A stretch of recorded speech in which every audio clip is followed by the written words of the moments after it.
Good morning, everyone.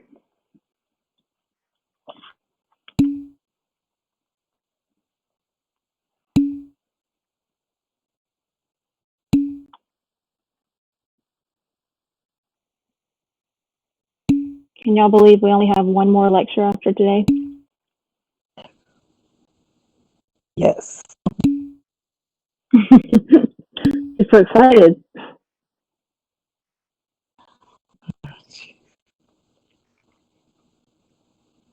It shouldn't be scary. I just feel like it's gone by really fast. Yes.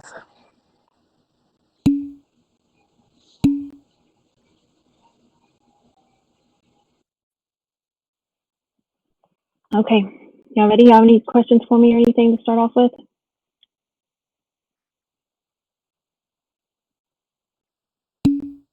Yeah, I have a quick question. So we have one more exam and it's not a comprehensive final, right? Or do we have a final too? No, it's not a comprehensive final. It is clotting and skin integrity, tissue integrity, which is burns. It's our next lecture. So it'll be metabolism, and then it'll be the clotting and tissue integrity. Okay. And what is the date and time for that again? Oh, 1 second, I have it right here. I don't want to tell you wrong. It's the 16th. It is. Yes, the 16th. At 1? That's what times y'all exams have been at, so I'm assuming yes. I will ask, and if there's any changes, I'll let you know. Okay. But it should be at 1. You're welcome.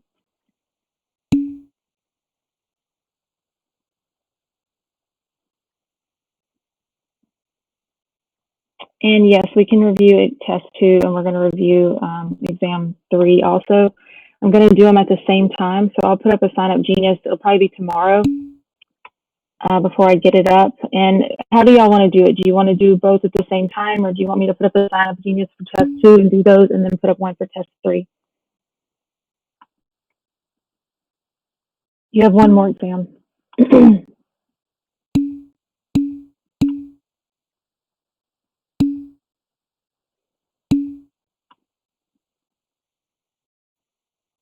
I think the other about is makeup exams, or if you choose to retest on December 1st. Is that what you're talking about?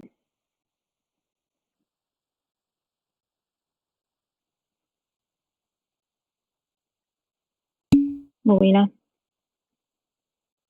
Yeah, so the 16th is your exam 4, and then on December 1st is makeup exams, or if you're retaking.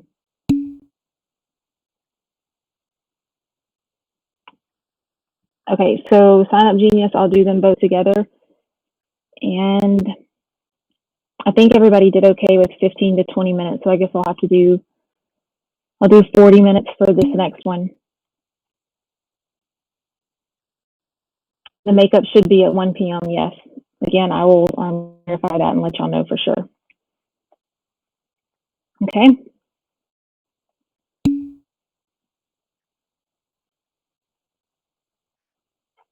I am assuming that she will post the grades this afternoon. She usually does right after we are done with lecture. Yes, Jessica, I was working on practice exams this morning. Practice questions this morning for the exam. So I'll have those out to you. I have half of them done. I just have to do Addison's and Cushing's, so I can put it out to you, some of them out tonight, and I can do the rest of them tomorrow. Do they help y'all?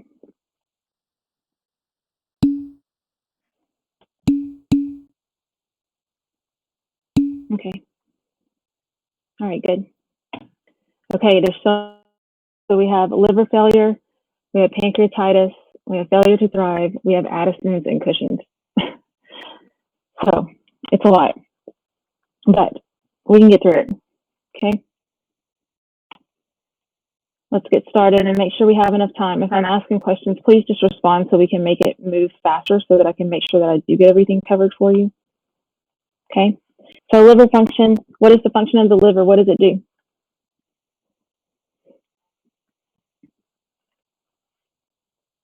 It metabolizes stuff. What does it metabolize?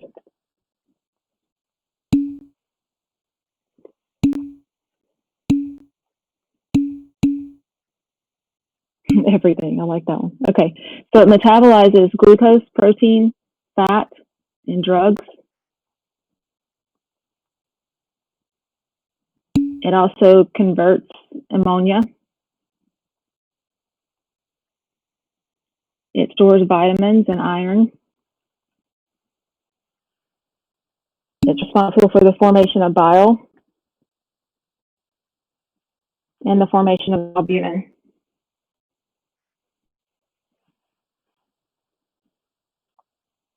So liver failure, what are the causes?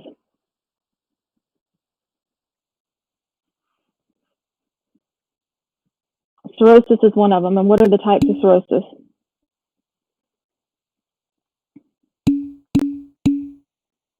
Alcohol is one. Biliary is another. And non-alcoholic fatty liver disease. Okay. So cirrhosis from alcohol is basically the scar tissue surrounds the portal areas. It's caused by chronic alcoholism, and it is the most common type of cirrhosis.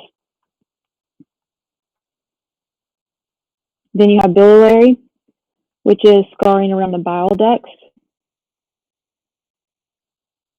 It's usually from a chronic biliary obstruction or some type of infection.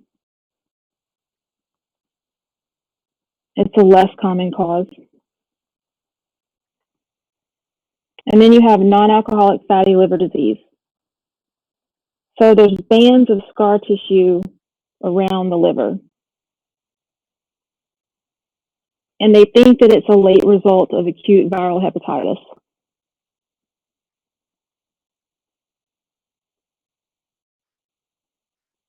Okay, so cirrhosis is one cause, and there's three types of cirrhosis, right? And then what's the other cause?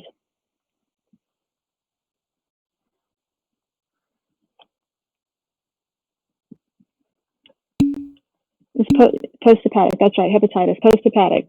So whether it's hepatitis B, C, or unknown causes usually, or some type of viral hepatitis, chronic viral hepatitis.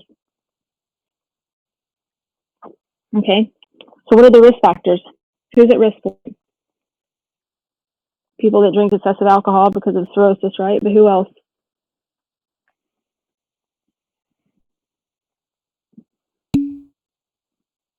Drug users, so that would be under high-risk behaviors, right? So high-risk behaviors, excessive alcohol use, injection drugs, and exposure to toxins, like those long-term exposures to the hepatic toxic medications, chemicals, pesticides, or fumes. Y'all with me so far? Okay. Okay, here's our case study. This is Mr. Escobar. He's a 47-year-old male with a history of cirrhosis. He lives with his wife and teenage son. His wife brought him to the ER today because she noticed that Mr. Escobar was having increased confusion and was having difficulty walking. His wife states he's probably acting a little funny because he's sleep deprived, but he hasn't slept very much in the last few days. This is his medical history. So he was diagnosed 2 years ago with cirrhosis secondary to alcohol. He had a history of drinking 1 quart of hard liquor each day for 3 years prior to the diagnosis. That is a lot of alcohol. He has a history of hypertension, esophageal varices, and ascites. His medications are lactulose and neomycin sulfate. He presents, he's afebrile. His blood pressure is 136/68. His pulse is 88, respiratory rate's 18, and sats are 98 on room air. He's alert and oriented to person only. His speech is slow and he appears tired, and the nurse notices a foul odor on his breath. Upon examination, he has slightly distended abdomen and swollen ankles and calves. The healthcare provider requests an abdominal ultrasound. An ultrasound shows the fatty infiltrate in the liver and large spleen, poly on the gallbladder, and moderate amounts of ascites. One thing, did y'all get the PowerPoint? I sent it out probably about 20 minutes before class started. Okay, sorry it was so late. Okay, so what are the clinical manifestations of liver failure that Mr. Escobar has?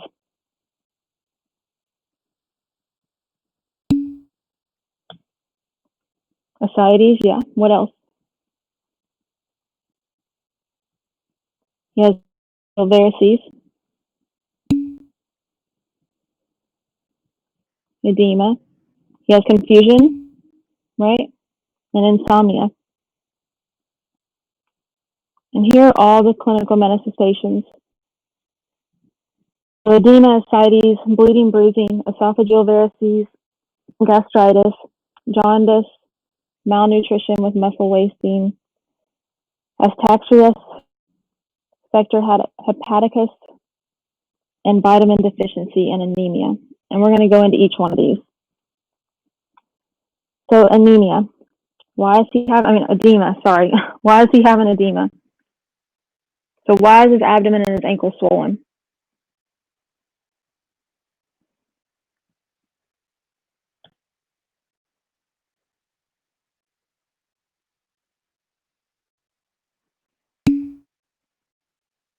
Third spacing, that's correct. Third spacing. Why is he third spacing?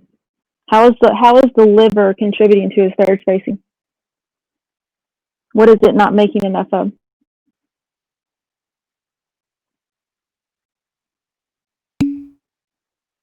Albumin, that's right.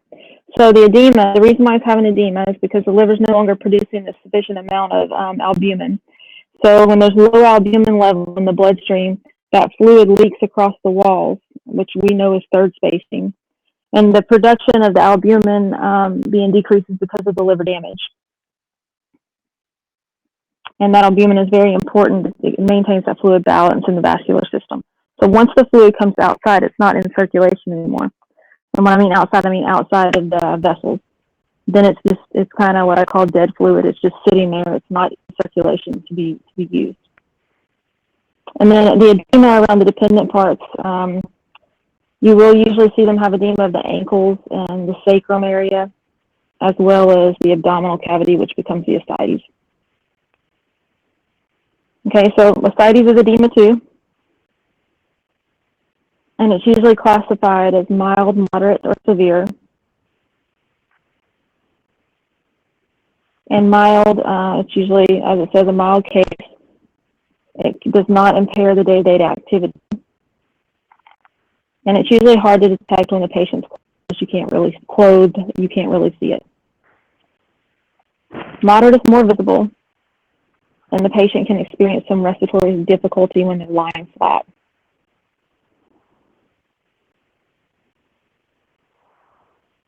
And then severe, they will have respiratory impairment even when they're sitting upright.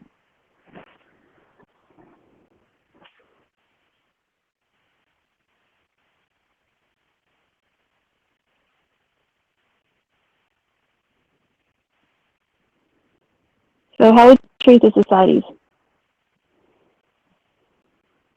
Mr. Escobar's ascites. What would you do? He has that dependent edema in his ankles, right? And his legs. So what would you use first? Someone's mic's on.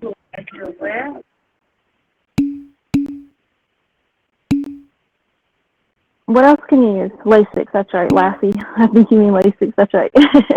Lasix. So you want to get diuretic. So with the dependent edema that's present, to attempt a diuretic to reduce that swelling of the lower extremities, it won't have a big impact on the ascites and the abdomen, but it will help with the dependent edema.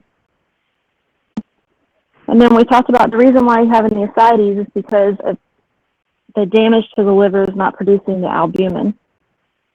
So you want to infuse some albumin, and it's going to assist in just regaining that osmotic pressure gradient to help that fluid go back in to the vessels and come out from the abdomen area.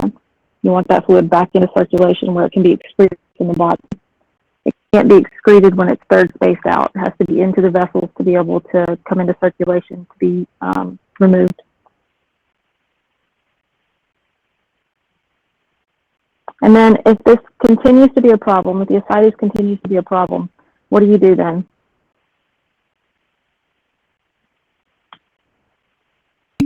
So if you've gotten your labs back and you've completely corrected your albumin level, your albumin is now at the normal range. That's right, paracentesis. Okay, so you'll have to do that to remove the fluid. We'll get into a little bit more on that whenever we get to nursing interventions.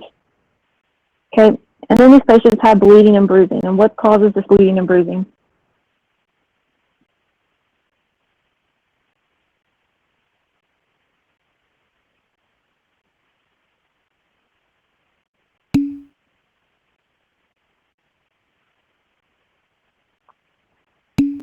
Think about the damage. Think about the damage to the liver. What's the vitamin K deficiency? That's right.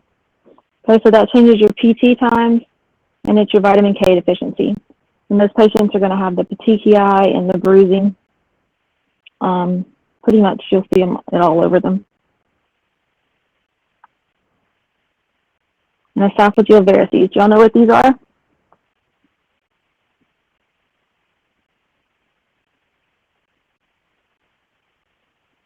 They're almost like varicose veins in the esophagus. Think of it that way. When the vessels get tortuous and dilated a whole lot in the esophagus, it's from that portal hypertension. It causes the pressure to rise, and it causes the dilation of these, basically the dilation of all the circulatory system above that portal hypertension. It increases those vessels' fragility, and you have to be very careful about spontaneous rupture. And we'll get more on esophageal varices when we get to interventions too.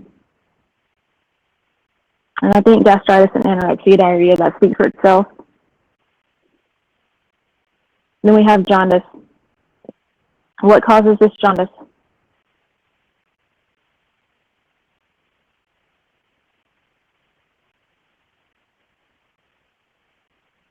What did we say the function of the liver was at the very beginning? Yeah, the excretion of bilirubin. So jaundice, what's usually the first observation of jaundice? Where do you usually see it at first? Skin's kind of a late sign, isn't it? What's your first sign? Eyeballs. That's right, your eyeballs, your sclera of the eyes. So you'll have yellow skin, the whites of the eyes will be yellow, and dark urine, and due to too much bilirubin. So the inability of the liver to excrete the bilirubin. What happens to the stools?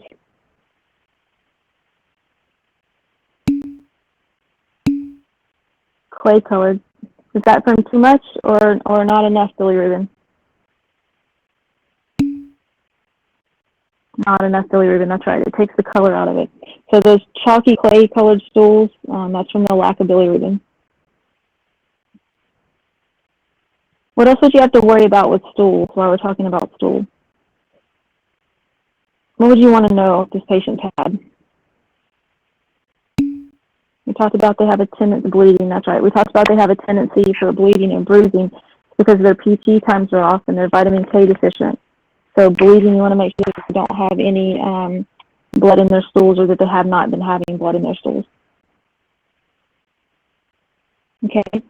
Malnutrition and that muscle wasting, I think that speaks for itself. Malnutrition is part of them not being able to store vitamins.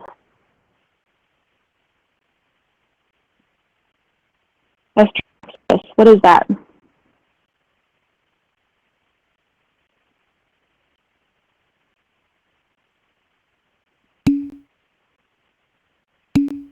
Hand tremors. Yeah, it's hand tremors, but the flapping hand tremor. That's right.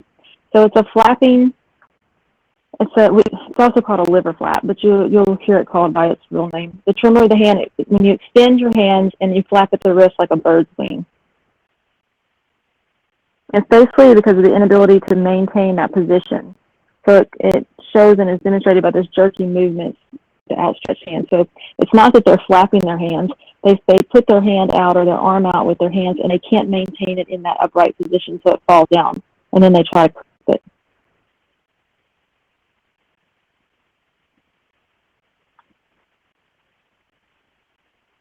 Okay, and spleen. So Mr. Escobar had a spleen enlarged on the ultrasound. Why? This is a common finding in liver failure, but why?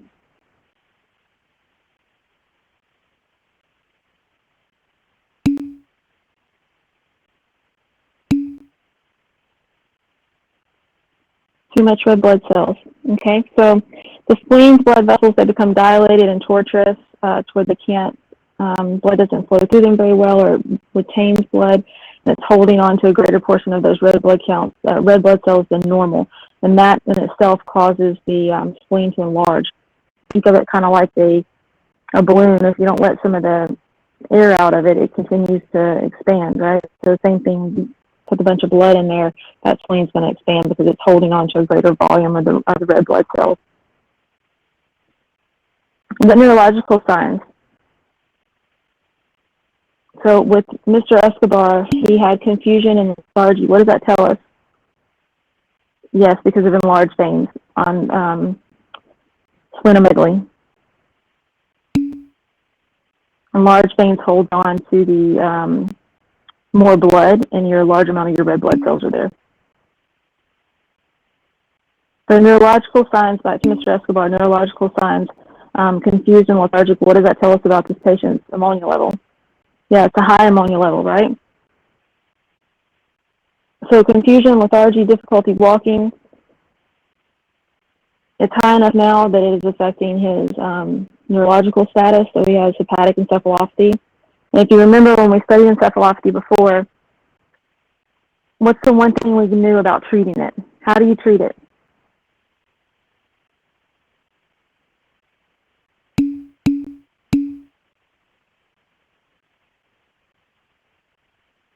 Yes, those are medicines used to treat it, but your treatment, let me see the right way to say it. You want to treat the underlying cause, right? So always with this encephalopathy, whether it's hepatic or other, you want to treat the underlying.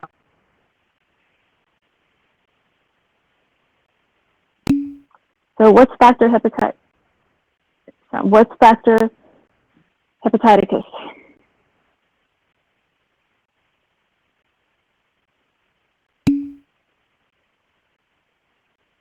What kind of breath?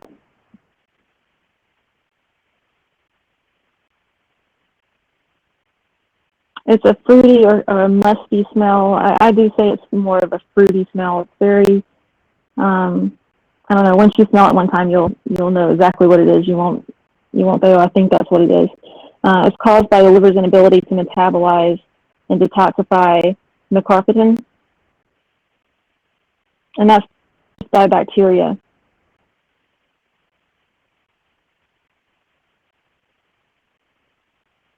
Mercaptan, I'll put it over here so y'all know.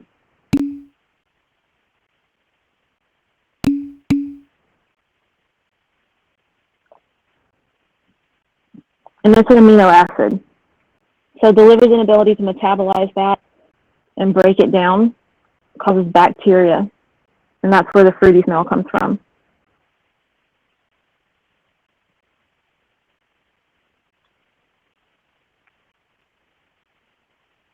And then we have our vitamin deficiencies and anemia. So what is the relationship the liver have with vitamins? What does it do?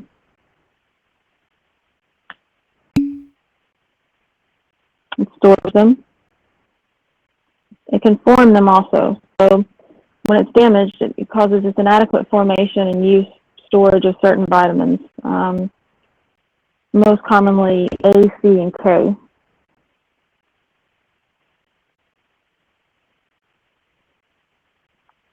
And if you think about some of the things associated with vitamin K deficiency, bleeding, hemorrhaging,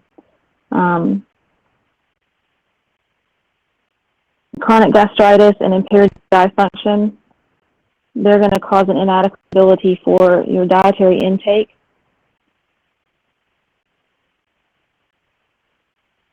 And they're also going to account for the anemia that's associated with the cirrhosis.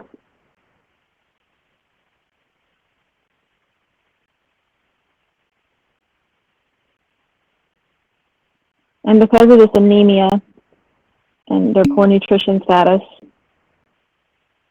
and their severe fatigue, it really interferes with their daily activities. Yes, vitamins A, C, and K.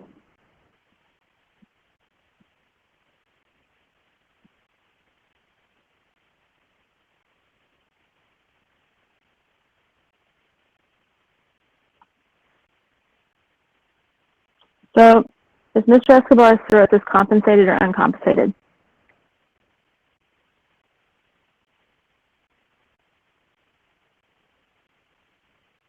What do you usually see when something's compensated? Think about a blood gas. What do you see when something's compensated?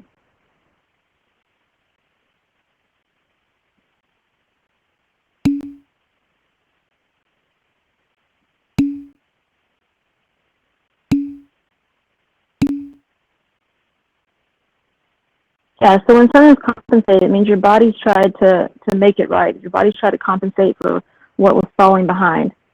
So if something's compensated, then Mr. Escobar wouldn't be having symptoms of liver failure because the body would be picking it up from another place. Does that make sense?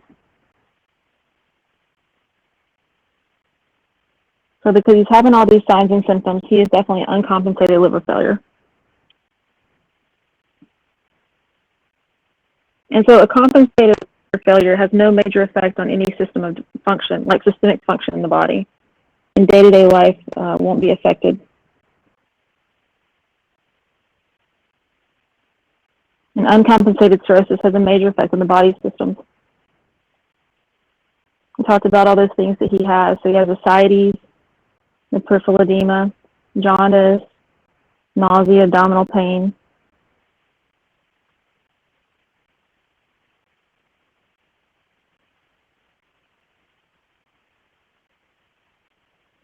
So what diagnostic tests for liver function? What about your labs? What labs are you going to look at?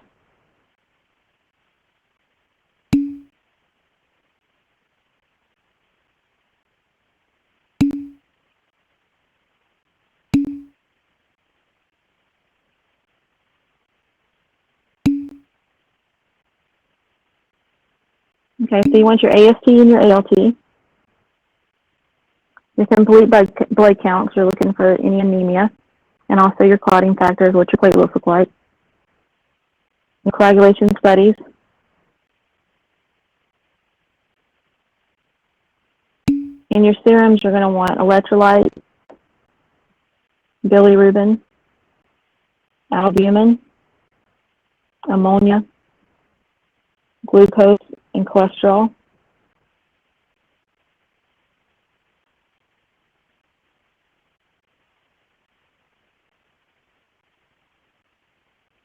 What will your abdominal ultrasound show you?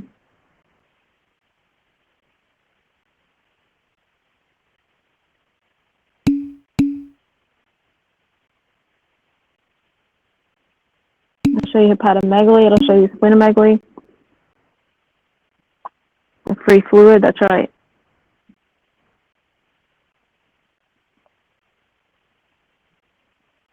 And esophageoscopy, what's that going to show you?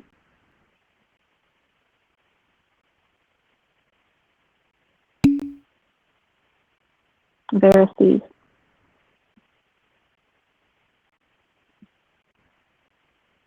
And a liver biopsy, it diagnoses what part of liver failure?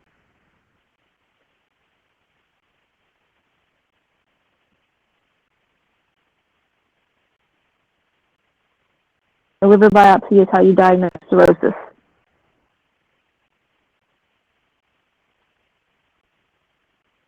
Now, these are Mr. Escobar's labs, and I think that they're on the other page too. Yeah. So, his white blood count, his red blood count, hemoglobin, hematocrit, sodium, potassium, glucose, B-rin, creatinine, and total protein.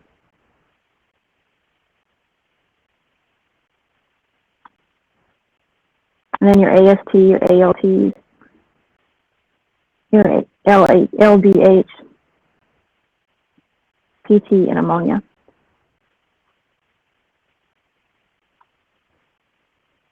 So which lab values are significant for Mr. Escobar?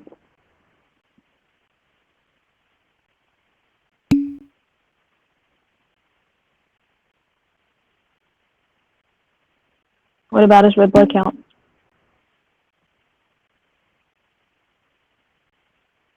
So he has a low red blood count, hemoglobin, and hematocrit. So what's that telling you? He's got diminished oxygen carrying capacity, right? He has low red blood cells, low hematocrit, and low hemoglobin. He has diminished oxygen carrying capacity. And the red blood cells and hematocrit could be because of the spleen sequestering the blood.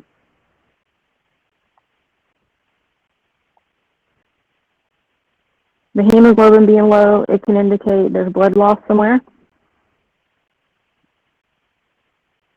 which we know he has esophageal varices, so it could possibly be there. What about his glucose?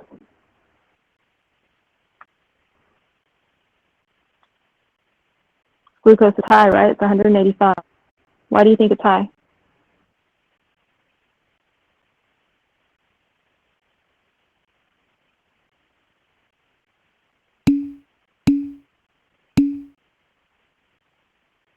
That's right. So the high levels of insulin being produced by the pancreas, but there's poor tissue response to the liver, and that's going to lead to the elevated blood sugars.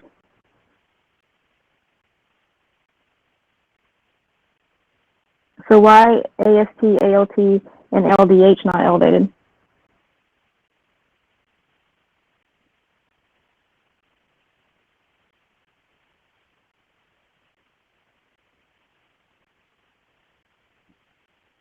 Think about it. They're not currently elevated because cirrhosis is in a chronic phase. So he's chronic. He has chronic cirrhosis. He's diagnosed with it, I believe it said 2 or 3 years ago. So he has chronic. So his AST, his ALT, and his LDH, they're not elevated. And what do we know about this ammonia level? It's high.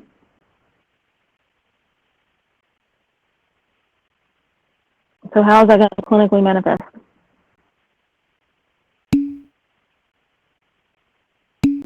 Neurologically, that's right. So it'll manifest in neurological symptoms like confusion, lethargy. Yes, Jessica? Hi, Miss Aldar.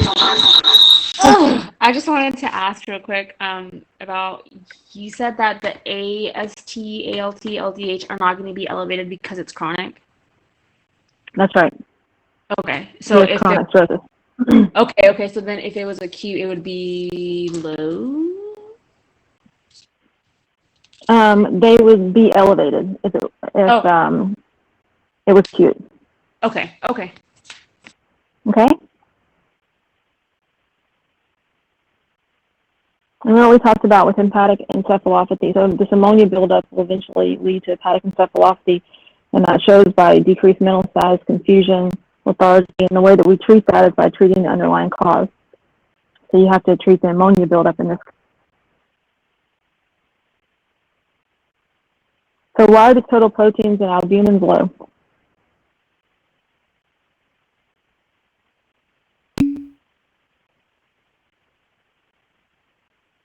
That's right, the liver's not producing it, right?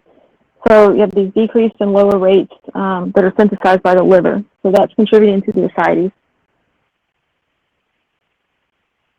And what about the PT? Why is it high?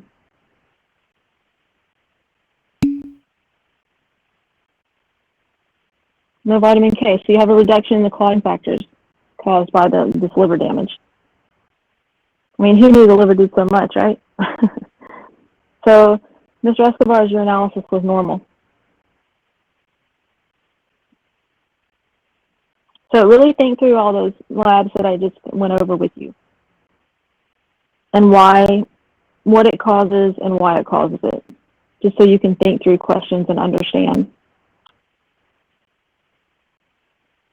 So the healthcare provider schedules Mr. Escobar for gastroscopy. Why is this ordered? What is that?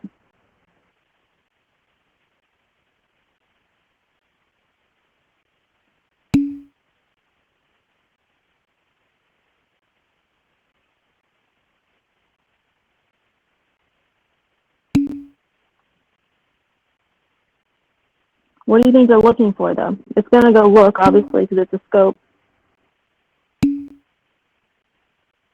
Looking for bleeding. Yeah, visualize the varices. So they're going to look for bleeding of the varices. And when these patients have these gastroscopes, they're kept NPO until their gag reflex returns after the scope.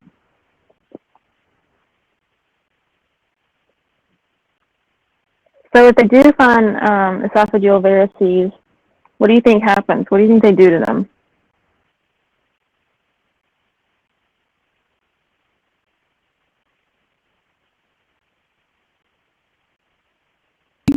So the physician would ban them or burn them, yeah.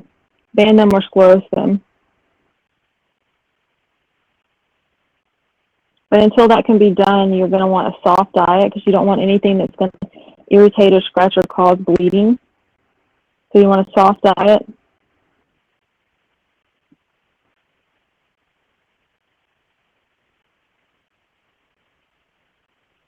You want to really not have them have any type of severe cough.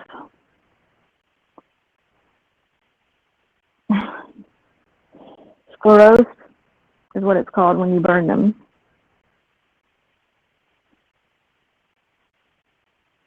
So you don't want any strenuous coughing or severe coughing. Yes, I can type that.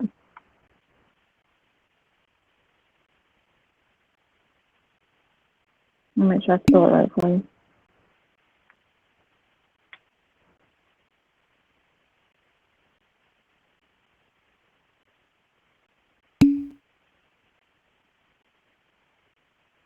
Yeah, you want to keep the blood pressure regulated, right? Because the blood pressure coming up from the portal hypertension is what's causing them to dilate in the first place because of all the extra pressure. So you want that soft diet. You don't want them to have any type of straining or strenuous cough. You want to manage their blood pressure with some type of vasopressin or some type of blocker, a beta blocker. It'll reduce that beta blocker will reduce the hepatic portal pressure. And that's going to also lower the risk of that spontaneous bleeding. You're also going to make sure that you're monitoring all of their stools. They don't have blood in their stool.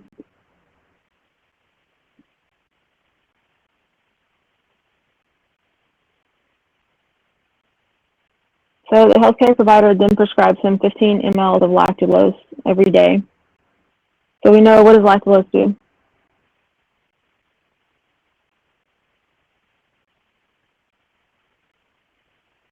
What does lactulose do? Yeah, it decreases the ammonia, right? So you want to bring that ammonia level down. So it's going to bind to the ammonia. So he's going to have the lactulose going to bring down his ammonia level. And then the half a cup of SoCarb. Do you all know what SoCarb is?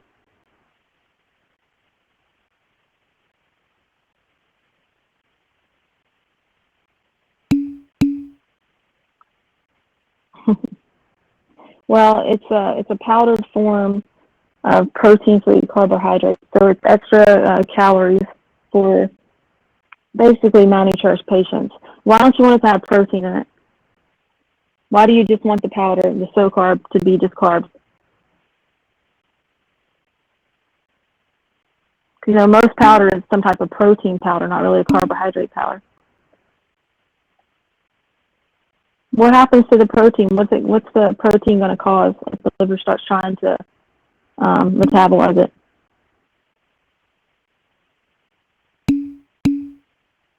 More ammonia, that's right. It's going to cause more ammonia.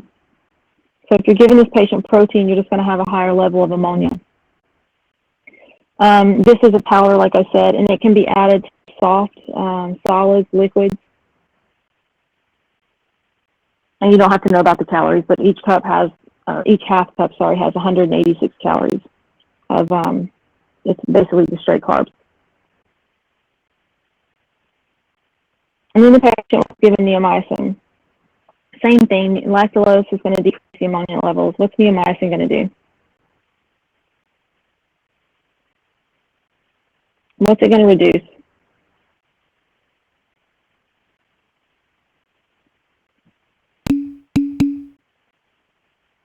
Yeah, it's going to, yeah, that's right. So it's going to reduce the bacteria flora in the intestines.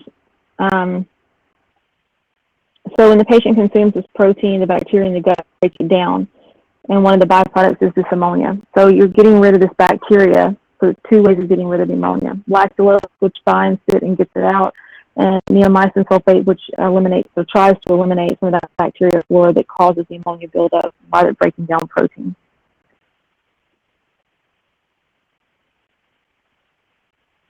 So this will help keep that ammonia level even lower if you're adding that neomycin sulfate with it, and it'll improve those hepatic encephalopathy symptoms.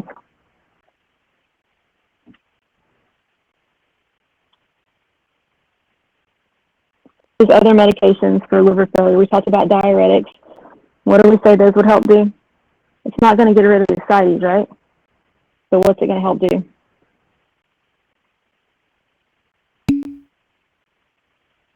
Yeah, decrease edema. What will get rid of the ascites?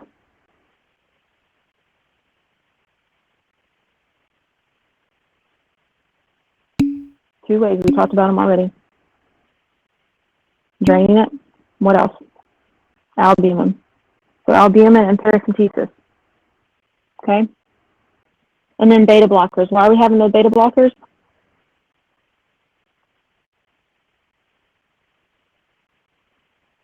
What's the beta blocker have to do with liver failure? Stop the varices. That's right. It's going to decrease the pressure. It's going to stop the varices. Yeah, you're right. You want that lowered so you don't have any rupture of this varices. And then ferrous sulfate. We need that for vitamin K production and folic acid. Oxynapan. What is it?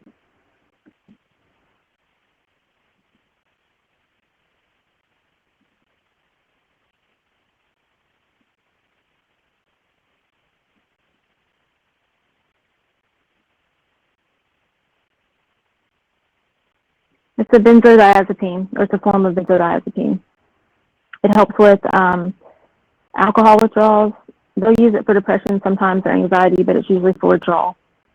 Because someone with liver failure, we don't want them drinking anymore, right? And if they've drank enough to damage, as Mr. Escobar did with, what was it, a quart of hard alcohol every day. I bet he had a good time though, but you want them to be able to stop drinking and help with, so you can help with the damage to the liver. And then you can use antacids. How do you think antacids are going to help?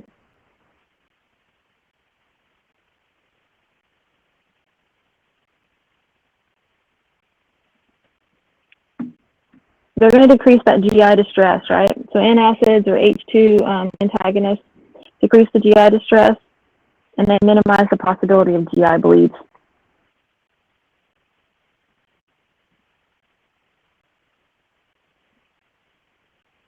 And for those patients that have biliary cirrhosis, they're treated with Actigal. That just helps improve their liver function.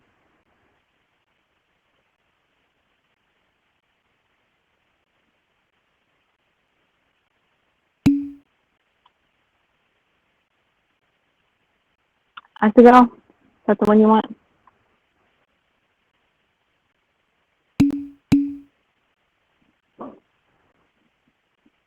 Okay, so you avoid drugs that are metabolized in the liver. Do y'all know some examples of those?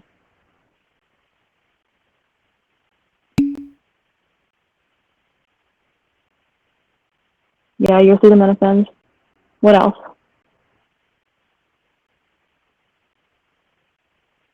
Barbiturates, sedatives, and hypnotics.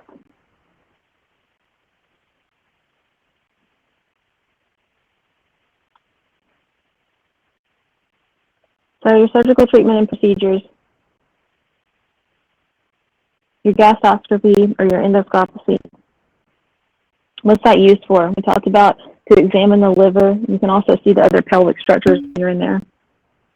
It can also be used for visualizing. That's right. It can also be used for guiding during the liver biopsy.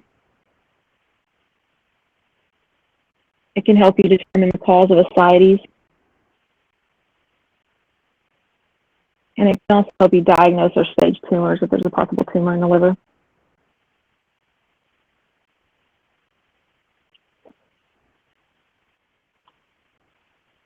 Paracentesis, so we talked about this. So it's withdrawing the fluid from the abdomen, from the ascites from the abdomen. What's the max amount of fluid that should be aspirated during the procedure at one time?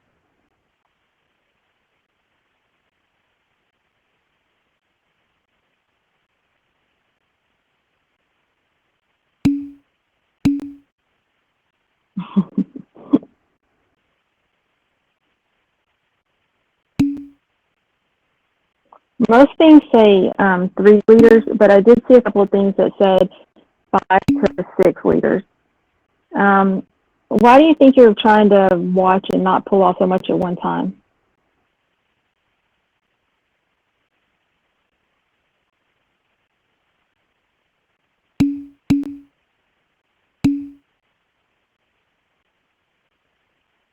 Yeah, drastic fluid shift, risk shock, hypovolemia. So you really have to make sure that you're not having any signs and symptoms. When you pull off, you monitor their vital signs very carefully. The patient needs to be upright with their feet resting on support so that the nurse can visualize the puncture site. And you want to monitor for that vascular collapse. And so what are some signs? That vascular collapse would be the shock or the drastic fluid shift or the hypovolemia. So what are some signs and symptoms that would indicate that the vascular collapse is occurring?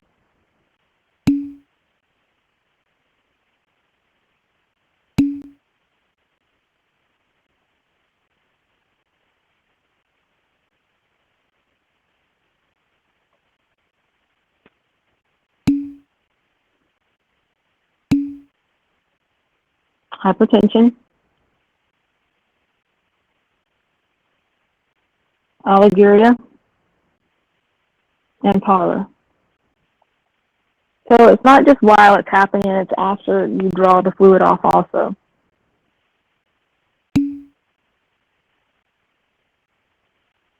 Pallor, P-A-L-L-O-R.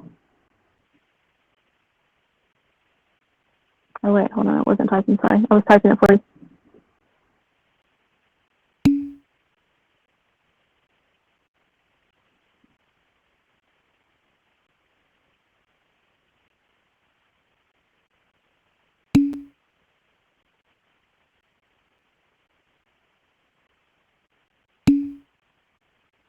So this, when you remove it, when you do a peritonitis, it's only temporary.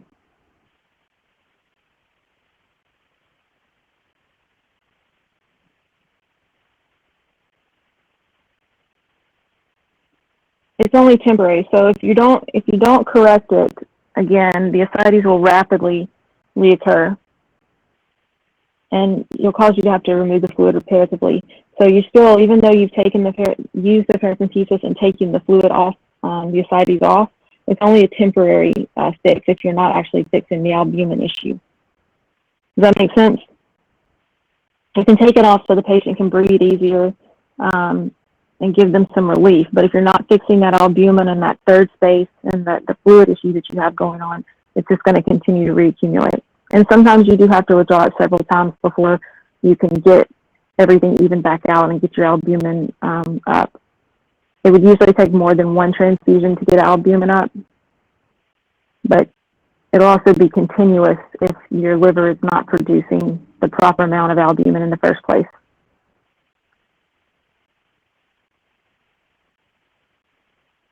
So balloon tamponade. These are used for esophageal varices.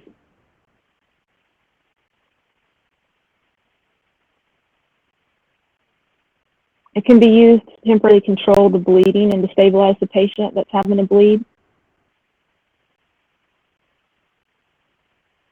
The priority of this is to maintain the airway. This tube can become dislodged, can cause possible asphyxia if someone's not watching this patient that has this balloon in their airway. Like I said, it's just a temporary control of the hemorrhage and to stabilize the patient. So what are the risks here? I just talked about the displacement of this tube. So it's an inflated balloon. If it gets dislodged, it can cause obstruction of the airway and asphyxia.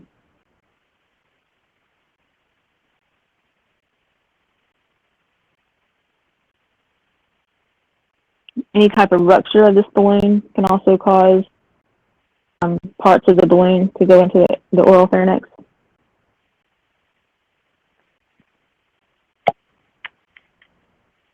So sudden rupture of this can cause aspiration or gastric contents to spill into the lungs. What happens if you get gastric contents in the lungs?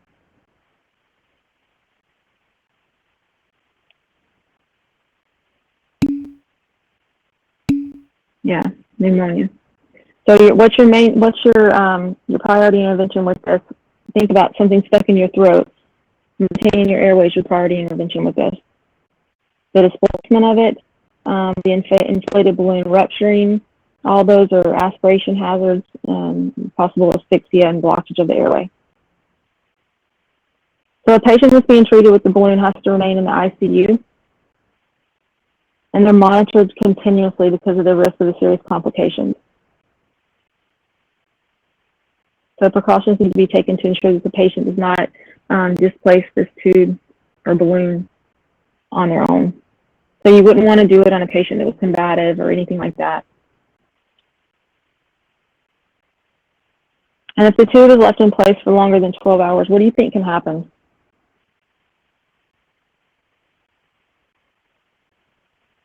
So if you think about this, I wish I had a picture of it that you could see. There's one in your book, but if you have this tube pressing against something, let's say you want to stop something to bleed, and it's the same thing you want to stop, let's say a cut on your arm from bleeding, you hold pressure on it, right? Well, that's what you're doing with this balloon tamponade too, is you're holding pressure on the varices to help them clot and stop them from bleeding. And when you're holding pressure on the varices, when you push down on your skin on the outside to make the bleeding stop, what happens? You blanch that skin around where you're pressing down at, right? And what's that mean? When you're blanching that skin, yeah, you have ischemia. Same thing happens on these varices. If you leave it there for longer than 12 hours, you are going to have some necrosis or possible ulceration if it's left in place too long. So they do say that you don't use it for longer than 2 hours because of that. Then you'll have a problem on top of a problem.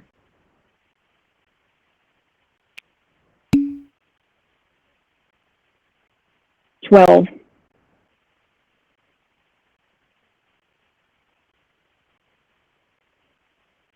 then you have the transjugular intrahepatic portosystemic shunt, and we'll call it TIPS from now on. So what does it treat?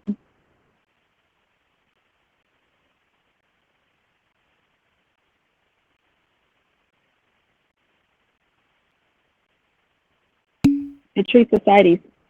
Yeah, fluid. So it'll treat ascites. So it's a cannula that's threaded into the portal vein. It helps reduce the ascites that goes out, basically. It's extremely effective in decreasing the sodium retention, improving renal response to diuretic therapy, and preventing reoccurrence of accumulated fluid. And it is the management that you would use for reoccurring ascites.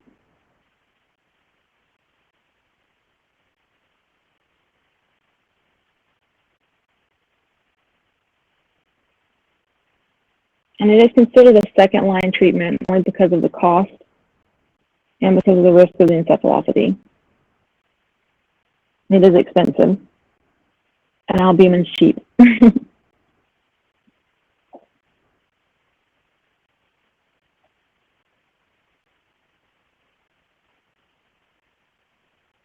Liver transplant, we talked about transplant before in our exemplars, but it's the only way to treat end-stage liver disease, when there's no other forms available, so they'll do the transplant. As with any transplant, it depends on the success of immunosuppression.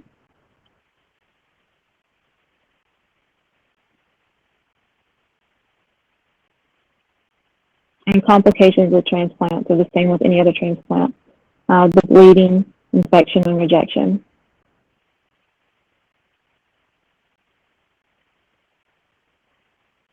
And pre-op, it's important to remember that once they go on the transplant list, it's a very stressful time. It changes their life because they get on the transplant list, but it also really bars them from a lot of things that they would be normally doing if they were mobile. They have to be available at all. They have to be available at any minute. They could call in and say, we have a liver for you. So that's once they're put on the transplant list, it's a stressful time just in general for them, wondering when they're going to call, wondering, where they're going to have to go and how fast they're going to have to be ready. Okay. And liver transplant, I said, was only end-stage liver disease, so it's only when there's no other treatment available.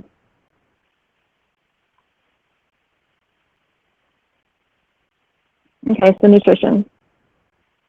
So the dietary considerations and nutritional considerations. So sodium, what do you do with this patient's sodium? A patient with liver failure, what do you do with their sodium?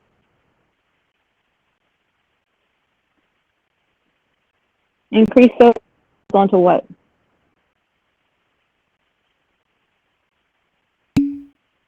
And increased sodium holds on to fluid, right? So you want low sodium. You want their fluid restricted or limited to around 15 mLs a day. I would rather you remember more of restricted fluid than the actual number.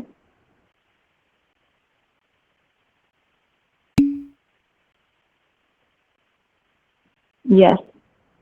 You need to make sure they have low protein. In some cases, it will actually be eliminated, but for most patients, it'll be low protein. Fats or moderate intake of fat. You will have to be maintaining a mineral and vitamin supplement. Yes, high calorie. And then some of these patients will end up on parenteral nutrition, which is TPN. TPN, I don't know if you're familiar with it, it's a bag of fluid that has everything in it. It's mixed daily for these patients for what their needs are based on their blood work from the day. They can be high in sugar depending on what the dextrose concentration is in the TPN. You can run dextrose really as high as you want to if they have something like a PICC line. But anything really over about 12 in a peripheral line, you don't like to do because it's very hard on the vein. That's right. If you take away protein and just a little bit of fat, all you have is a high calorie and sugar. I might really like that diet, actually. So the thing to know that's important about this parenteral nutrition is that when you hang it, that patient's getting whatever dextrose was put in the bag for that day. So once it's hung, you need to check 30 minutes after it's been hung for blood sugar. And then in frequent intervals until you've seen it stabilize. And that happens not just with the first bag of TPN that's run, with every bag of TPN that's run.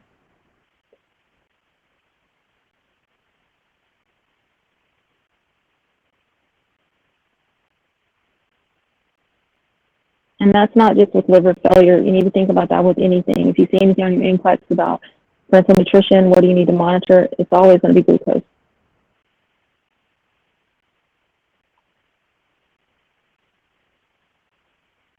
So some of those diagnosis, and I usually don't read all these off, but impaired gas exchange due to pressure of the ascites on the diaphragm. Excessive fluid volume related to electrolyte imbalance and hypoalbuminemia. It is a disturbed thought process related to the effects of high ammonia and disturbed sleep patterns related to the disease process. So our interventions. How are we going to fix this poor man? Sorry, I feel like I'm going to. So some appropriate daily outcomes that you're going to want from stress score. Abdominal girth, you want it to decrease by 1 to 2 centimeters a day. So the thing I want you to know about that is when you're looking for a patient that's gained fluid, or you're monitoring their fluid, their eyes and nose and their fluid intakes, you always do daily weights, right? On a patient that's at risk for having ascites, you want to measure their abdomen at the level of the umbilicus. They say with patient in the kneeling position, but just keep that in the back of your mind. Because sitting up, definitely, I don't think you should do it laying down. Kneeling position, most patients that have liver failure are not in the health where they can just get on their knees so that you can measure their abdomen. Yeah, abdominal girth. You want to measure right across the umbilicus. So your daily weight to see if the fluid's increasing or decreasing. You're not just, you're monitoring if your interventions are also doing what they're supposed to do. So you're also looking for decrease too. And then you monitor the measurement of the abdominal girth. Because you may see an increase in weight, but you also need to know if the ascites is accumulating.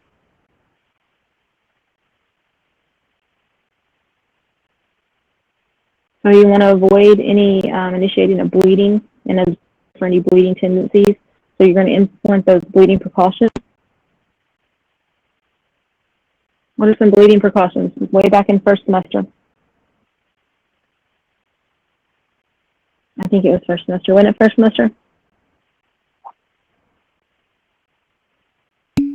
Precautions. Off toothbrush, electric razor. Yeah. And you want to make sure you want to avoid injections whenever possible. If you do have to give the patient an injection, you need to make sure it's the smallest needle. Same thing for IV insertions.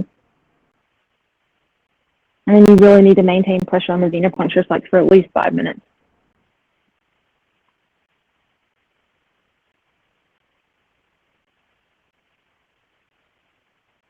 You're going to be checking the stools for blood and emesis. Blood. You want to make sure you're preventing the straining at stool, so you need to give them softeners. Make sure their diet is high in fiber.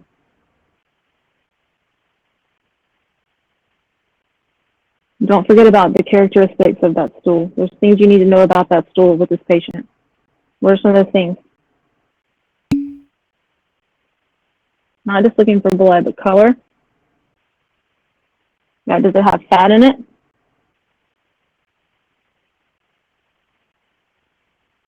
Okay, so does it have blood, fat? What color is it? Is it chalky clay colored? And you're also doing the occult stools, which is where you look for blood. You do the test where you do the blood sample to see if there's blood in the stool. We talked about diet, so your diet's low in sodium. Helps with the ascites. You need to make sure you eat slow restrictions to the patient. So low sodium, low potassium, low fat. I'm sorry, that's low protein, not potassium. Low fat and high carbohydrates.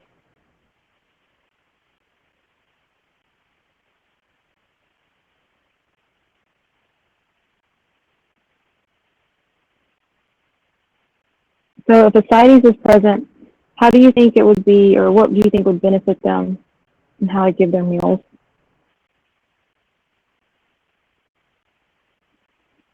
So what's ascites doing? Ascites is taking up all the room in their abdomen, right? So it's affecting their breathing, affecting the breathing, but it's also affecting, if you fill their stomach up with food, you just made it even more cramped in there, right? So it's usually better to give them small, frequent meals. They usually tolerate those better than 3 large meals because of that abdominal pressure and the abdominal pressure that will be exerted on the ascites. Because the ascites, once you put more pressure on it, the only place it has to go is up, and up is to your diaphragm and into your lung capacity.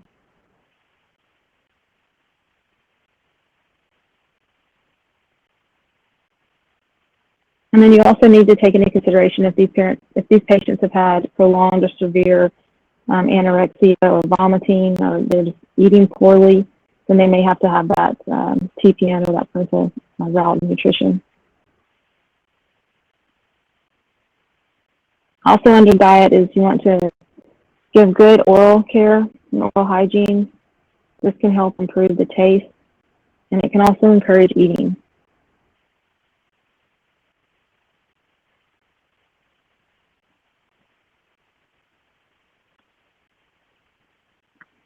Vitamins and supplements. Okay, so when you supplement,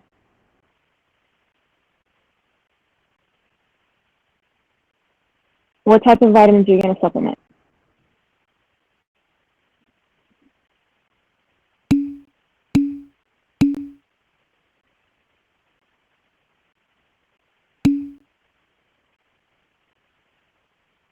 Yes, you're going to want them to have a B complex. And then you're going to want to supplement. Remember we talked about a minute ago about the ones that your liver's not helping make. So the A, C, and K. So vitamin A, vitamin C, and vitamin K. Not able to make it or store it, which depending on how much of a vitamin it is. So you need to encourage the patient to make sure they consume foods that have enough in it, or they're supplementing. And most of the times it's just by supplementation. You can only eat so much of these foods.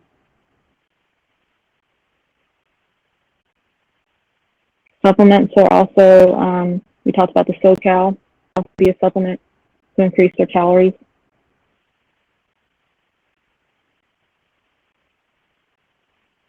And they'll also use probiotics to help with hepatic encephalopathy.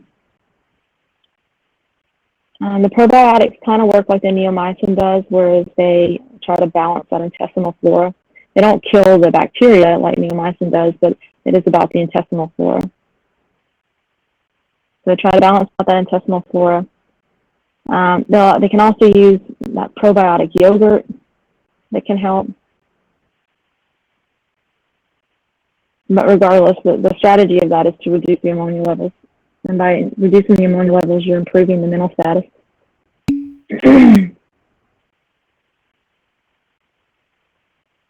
Yes, I've heard of yogurt in them. For patients with fatty stools, striae, they should receive water-soluble forms of those fat-soluble vitamins.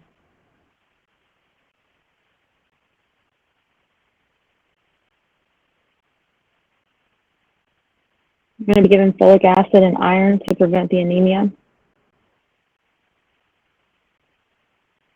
And you have to teach the patient and their family that they need to continue these supplements.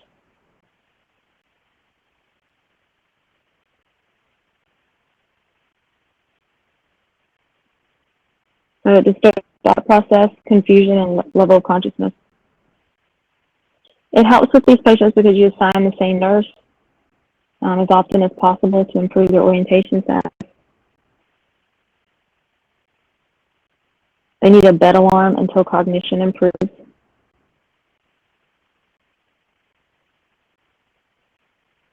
They need to be bed rest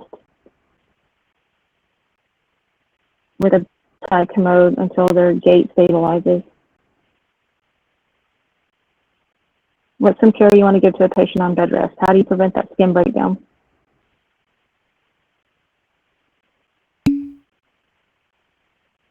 What else does changing the position every 2 hours do? Not just for skin breakdown, but what else does it help do?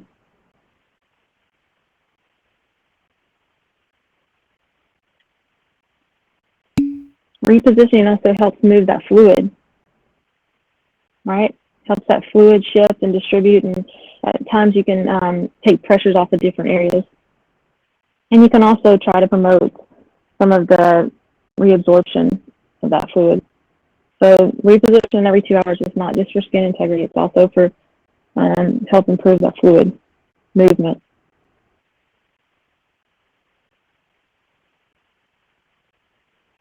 And then skincare, you want to avoid soaps, rubbing alcohols, and perfume products because they dry out the skin. Use a moisturizing lotion or baby oil.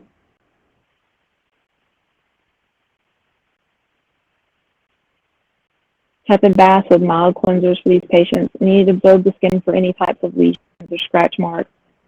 Jaundice makes the skin more susceptible to breakdown and infection. So you need to make sure that you're observing for any signs of breakdown, documenting properly. And then what position is going to help improve their breathing and reduce work of breathing for them, especially if they have ascites?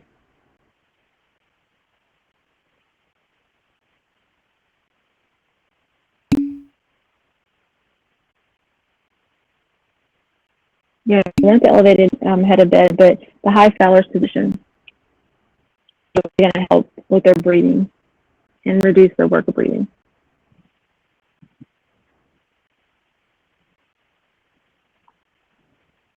Questions?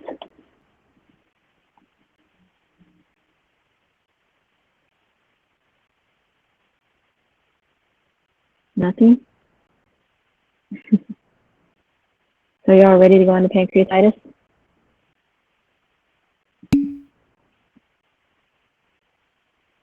Want a break?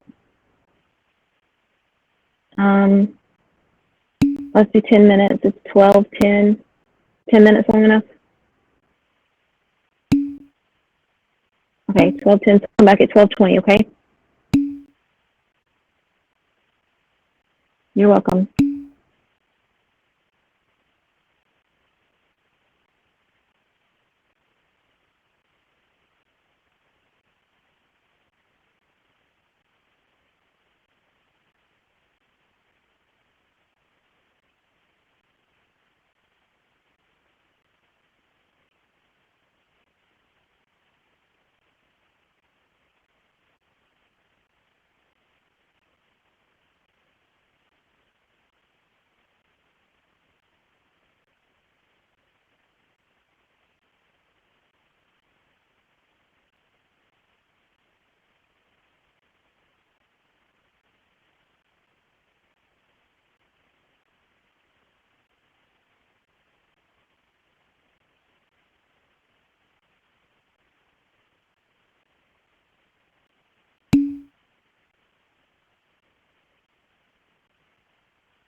Is everybody back?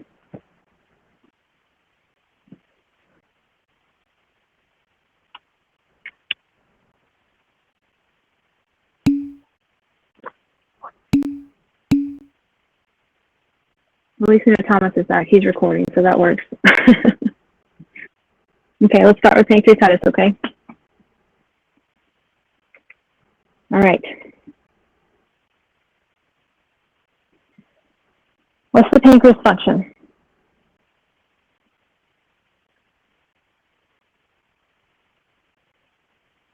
What does it do? Yeah, it's insulin. What else?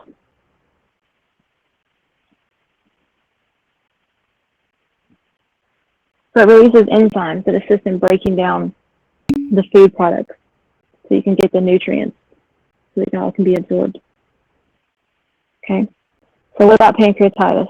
So it's inflammation, and it's non-bacterial inflammation of the pancreas.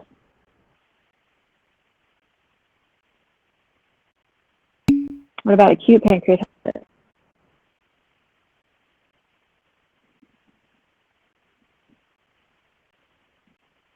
What happens with acute pancreatitis? Yeah, it digests itself. So it occurs when there's a digestion of the pancreas by its own enzymes, primarily trypsin. Sorry, I was trying to type in trypsin for y'all.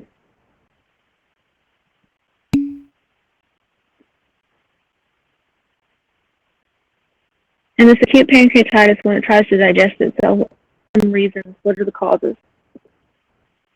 Major ones.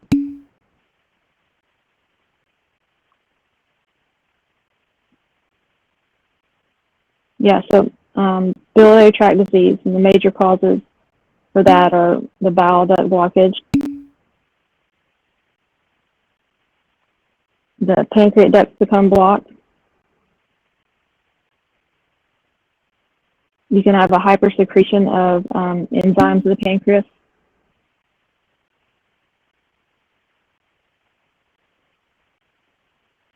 and alcohol.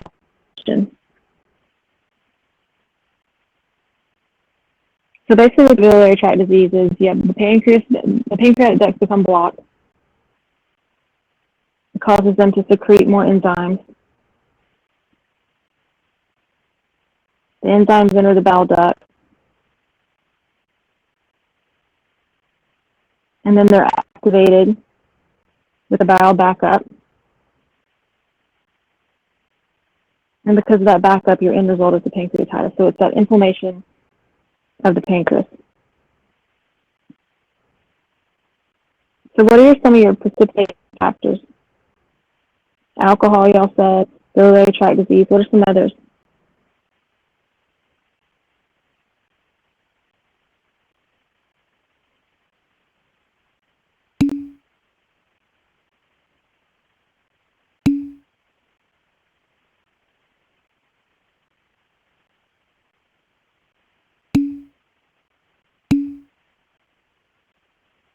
So gallstones and use of alcohol are the most common. And it can be caused by trauma, viral or bacterial diseases, peptic ulcer disease.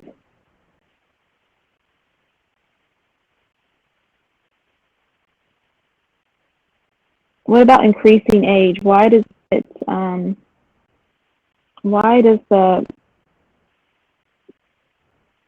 your factors increase with age? So advanced age is more likely to have or has a higher incidence of having pancreatitis. Why is that?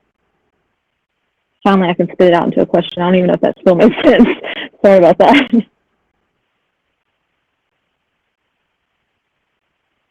Because of increasing advanced age, why is that a possible factor for pancreatitis?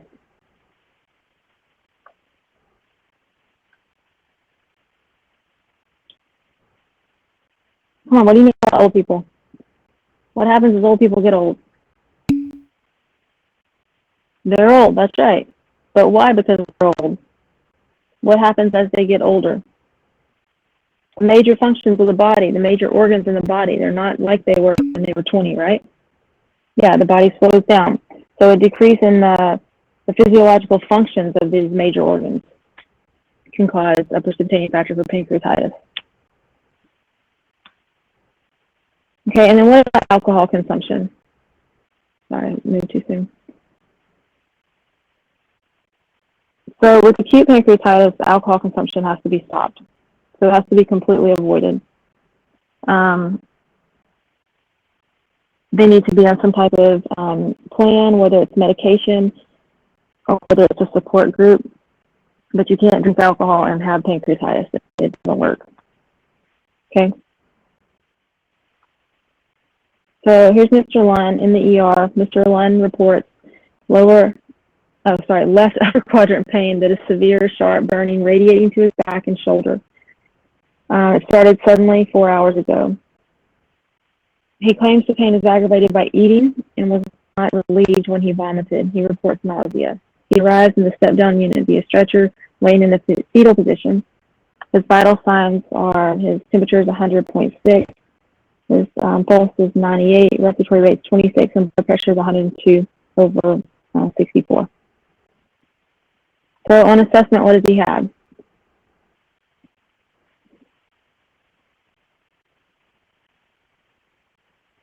He presents with pain radiating to his back. He's nausea, and he has vomited, right? So the assessment of a person with pancreatitis, you'll find the their abdomen. They can have a bluish discoloration of the flanks, ecchymosis of the umbilical area. They'll have hypoactive bowel sounds.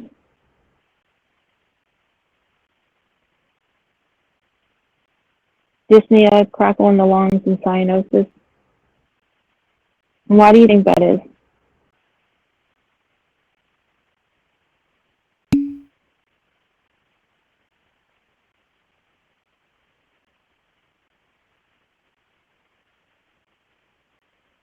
It can be from fluid overload. It can also be from pain, from them not wanting to take a deep breath. So then they're breathing shorter and faster, and they're not expanding their lungs. So they'll start having consolidation in their lungs, basically. Okay, and then we have jaundice.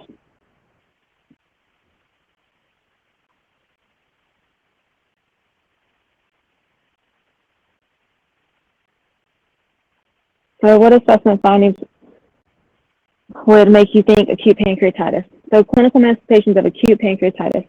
The pain. What type of pain? Tell me about the characteristics of this pain.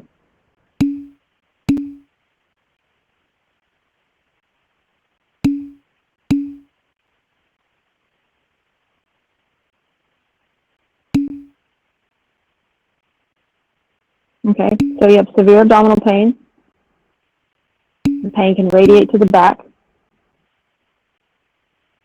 The pain is described as piercing, steady, deep. It is usually a sudden onset. Left upper quadrant or mid-epigastric area.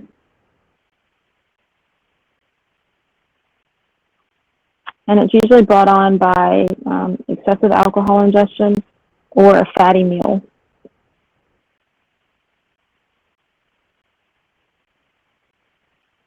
So that severe unrelenting is located in the epigastric, mid-epigastric area, and it radiates to the back. So GI, how do they present? We talked about the abdominal guarding. What are some characteristics of their abdomen? They have abdominal pain, talked about, but what else?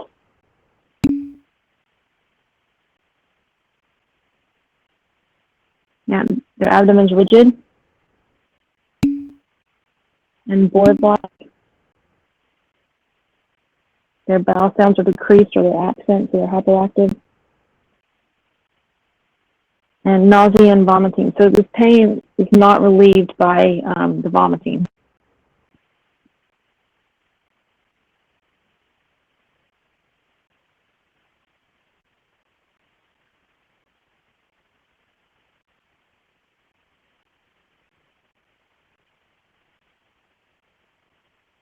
So the abdominal guarding, you can also have the bluish tint on the flanks, which are the sides. And these patients will also, as you see when he was coming to the unit, he was on his side in the fetal position, and that's how they try to find some relief.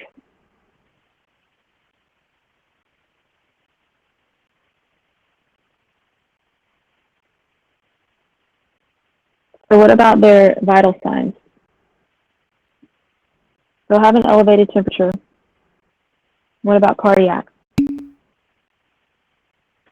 Tachycardic, what's their blood pressure like? Yeah, hypotensive, respiratory. It can be cyanotic, have dyspnea.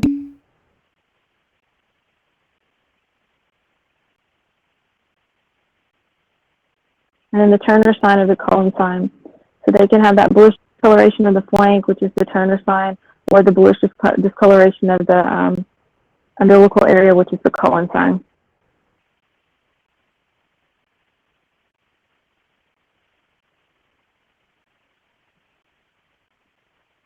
So the healthcare provider writes these orders. He wants an NPO, bed rest, morphine, PRN for abdominal pain, lactated ringers, and a nasal gastric tube to low intermittent suction.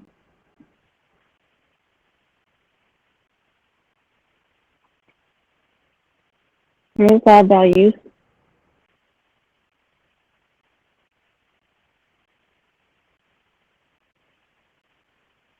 I hope you have them printed out so where you can look at them so that you can look at them when I go to the next slide.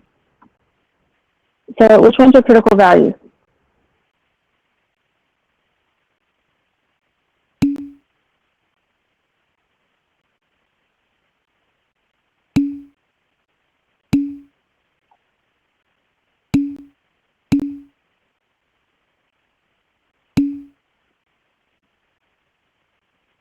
Okay. So sodium is high. The chloride, glucose for sure. Potassium, carbon dioxide, BUN, and creatinine. So what other labs would you want to look for?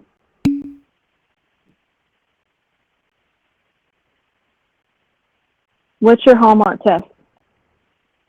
What's your test that's going to tell you? Amylase, that's right. So your serum amylase is a test that's going to tell you about pancreatitis, or at least put that on your radar that the patient needs to be worked up for that. You're also going to have an elevated lipase. How are your triglycerides?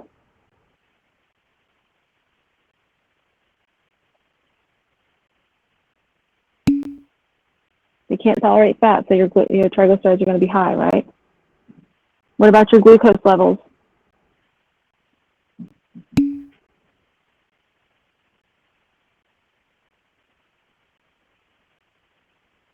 High, high, high. What about calcium levels?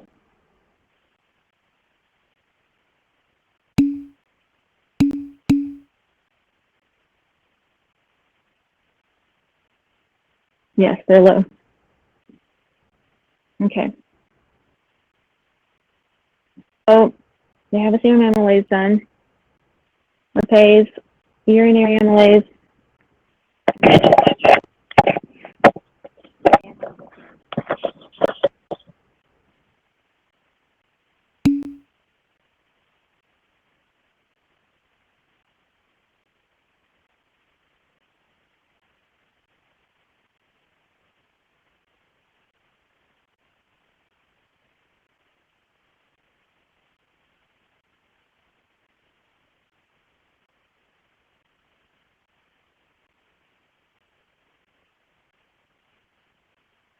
Okay, sorry about that. Okay, so further health history assessment reveals he's not seen a doctor in many years. He has untreated hypertriglyceridemia, hypercholesterolemia, smokes a pack a day, little to no exercise. He's a truck driver. He sits for long periods of time. His BMI, not BMO, is 31.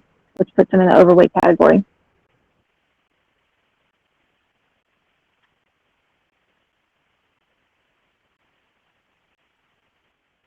Hold on 1 second.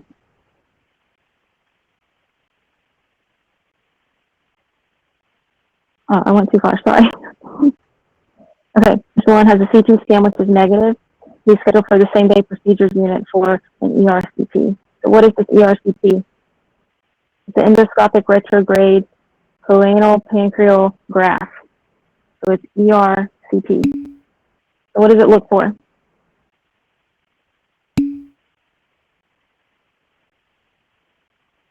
Yeah, it cleans out the bile duct, but it can also look for the presence of gallstones. Okay, so he has that done. So 1 hour later, he's ready to return to his room. His ERCP is negative, no gallstones were found. His vital signs was temp 97.8, pulse is 88, respiratory rate 20, and O2 is 69 on remand. Blood pressure is 118/78. He is drowsy but arousable and oriented times 3. What complications are concerning you? So what are you worried about?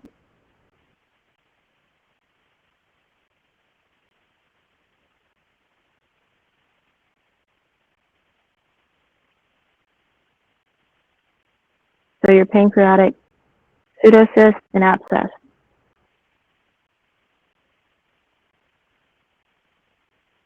So what are they?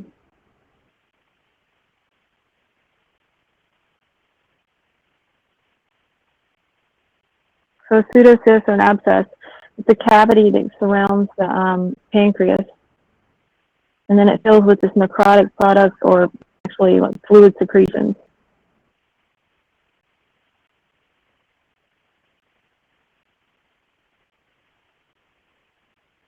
So these can leak. What are the signs and symptoms of it leaking?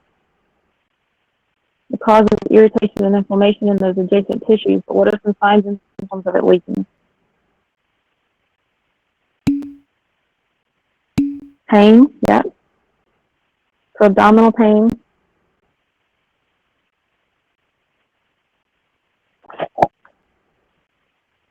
They can have nausea and vomiting. If you think you have a pseudocyst in your abdomen, do you think it'll be palpable?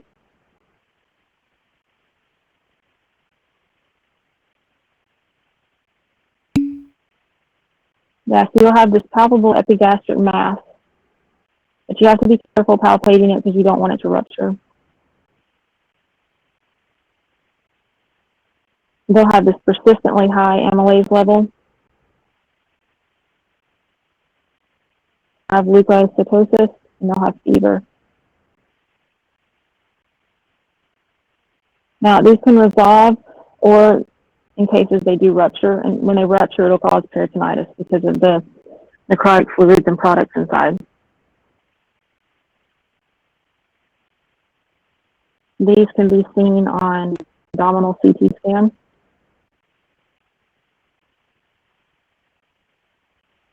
And you do want to drain them as soon as possible to prevent any type of sepsis or rupture.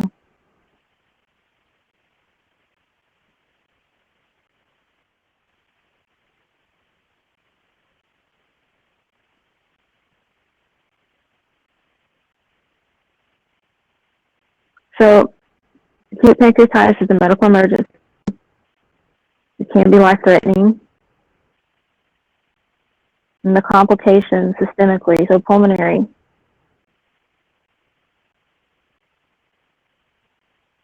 What can happen pulmonary?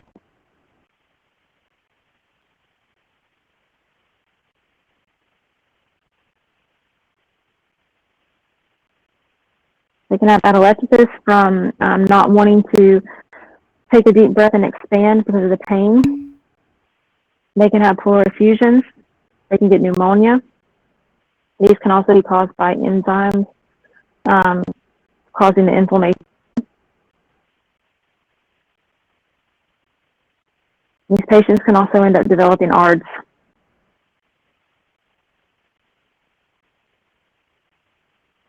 And cardiovascular-wise, how do you think they present?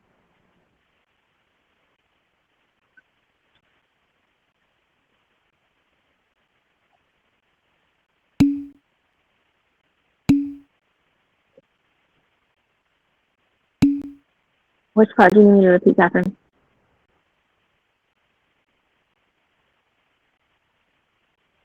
I guess you can't tell me which part I need to repeat if you don't know what I said. Oh yeah, I was just talking about moving on to cardiovascular. So cardiovascular wise, yes, they can have symptoms of shock and hypotension.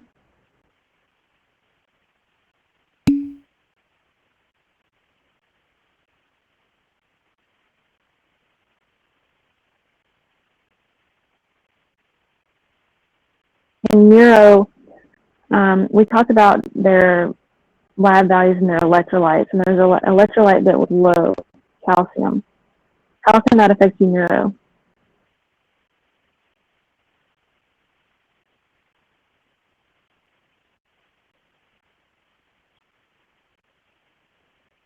It can cause tetany. What's tetany?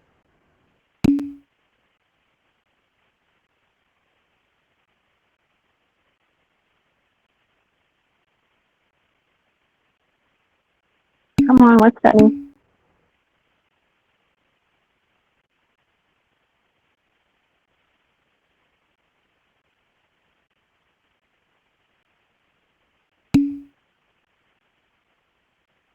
Yes, it's the Savosky sign.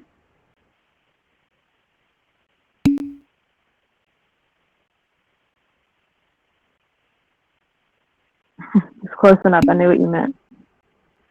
So it's that involuntary contraction of the muscles.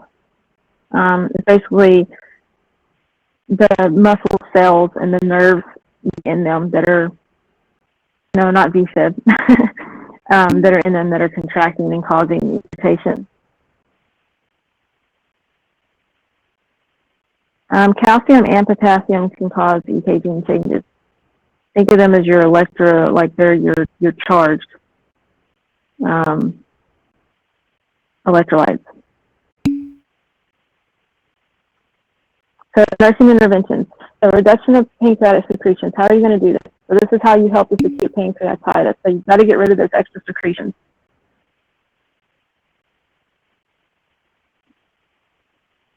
Yes, because of increased cell breakdown.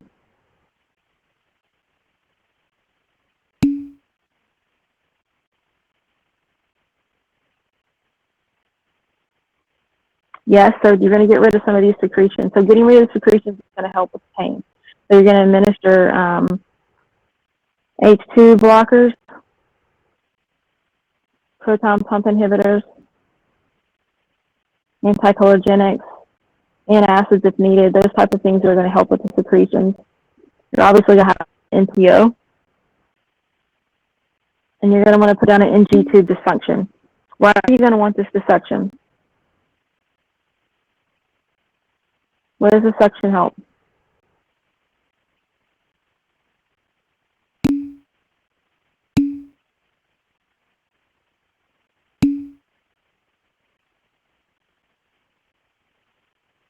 It does do all those things, and all those things reduce the pain. Okay? So by putting that NG tube to intermittent suction, you're going to decrease the pain because you're removing the secretions. You're doing that. If this is NPO, they're probably going to be on some type of TPN. And what did I tell you? You check with TPN.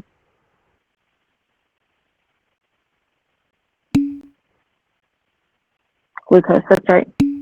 Okay, so then they want some type of pain relief. So how are you going to take care of their pain?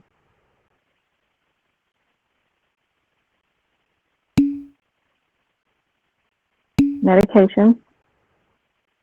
Morphine, yeah. What else? You can use morphine, Dilaudid, or fentanyl.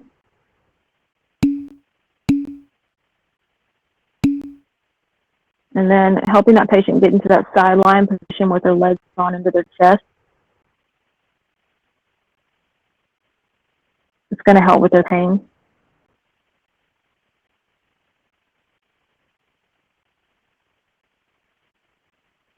And that's because whenever the pancreas enlarges, it causes the peritoneum to stretch really, really tight.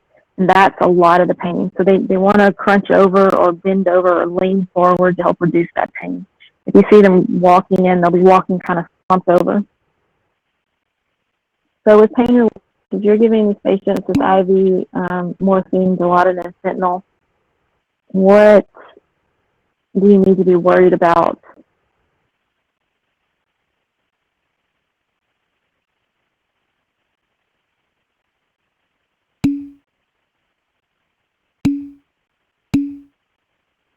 Yeah, you're going to have to watch their respiratory, right? And then always with these medications, if they're getting, yes, they are already compromised because of the enzymes. But if they're getting these medications, you also have to watch out for addiction issues. Okay, so the respiratory status and also for addiction issues.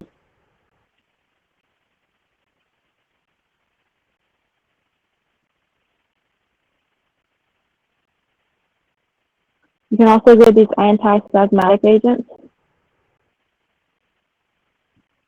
And I'll type them over here. Insulin and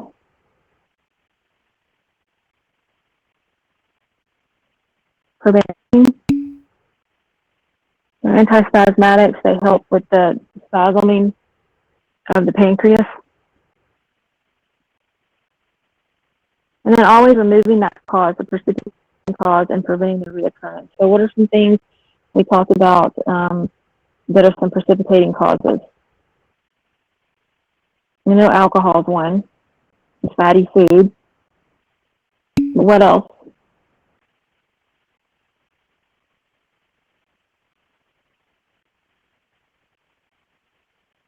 Smoking can be. There's two other ones that I want you to think about. Spicy foods and caffeine. Okay, so you have to teach these patients so they've got to remove those things from their diet because all it's going to happen is it's going to cause them to have other attacks. Oh, spicy foods and caffeine. So you want them to avoid alcohol, caffeine, fatty foods, and spicy foods.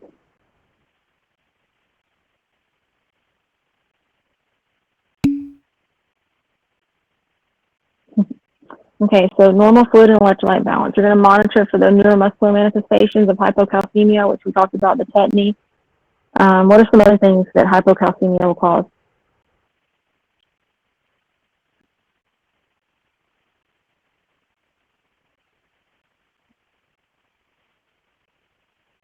It can cause cramping, it can cause seizures,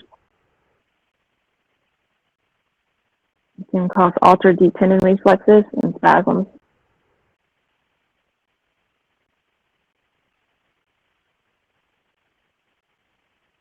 Okay, and you want to encourage these patients to deep breathe and cough.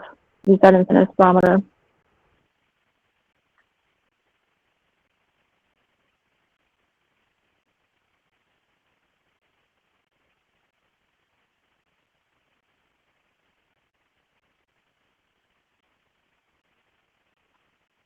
Sorry, I was just making sure that's all I wanted to cover there.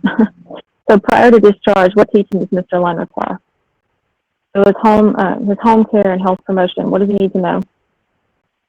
He needs to know about predisposing factors, right? We just talked about them. No alcohol, no spicy foods, no fatty foods, and no caffeine. What else?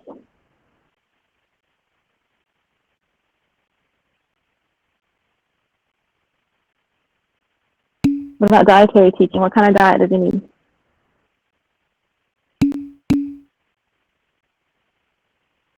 Yeah, a bland diet. So he needs small, frequent meals. They can tolerate high protein and high carbs and low fat.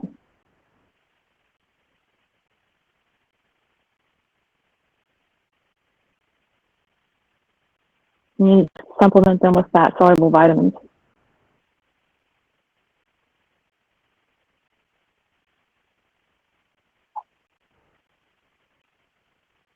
You want to teach them about signs of infection.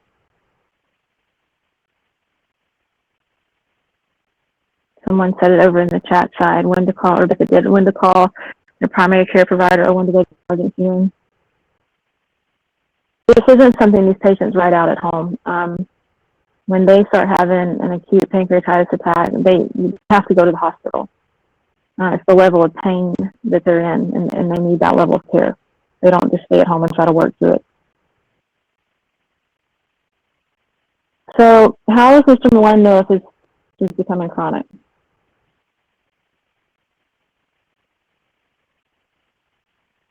What does that chronic pancreatitis do?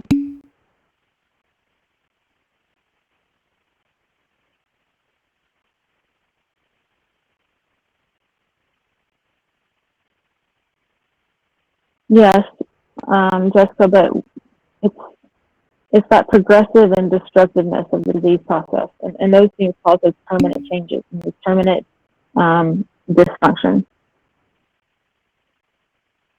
And so the contributing factors, the contributing factors to chronic pancreatitis would be long-term alcohol use,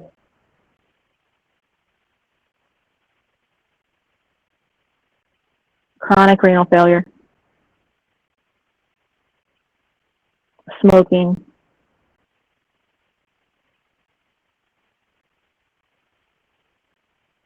those contribute to the just the chronic pancreatitis. What would you find an assessment for chronic pancreatitis? How does the pain differ from acute pancreatitis?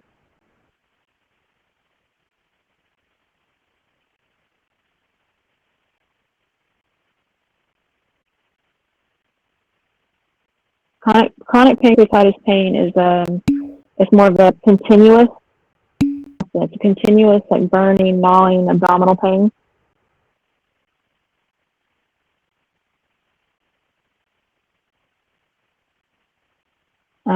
It's usually in the upper abdominal and back also.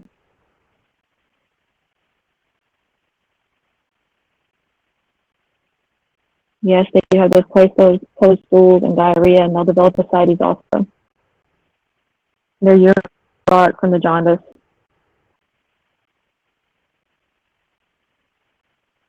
And they'll start showing signs and symptoms of diabetes.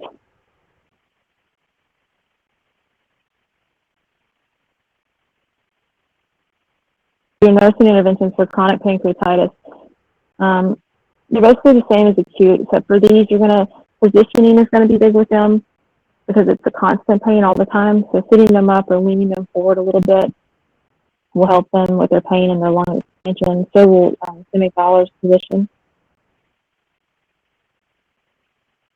These patients will be given pancreatic enzymes.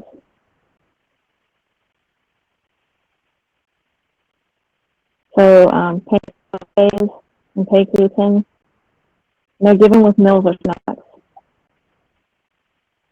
Those are both powders, and they can be mixed with fruit juice or applesauce. They can pretty much be mixed with anything except for proteins.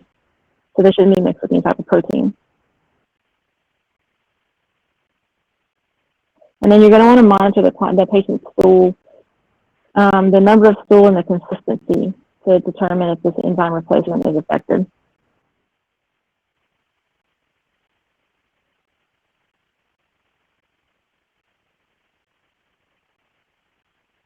You need to make sure you keep a close eye on assessing the temperature.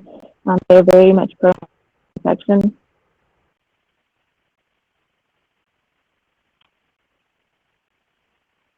And antibiotics would be needed if they have an infection.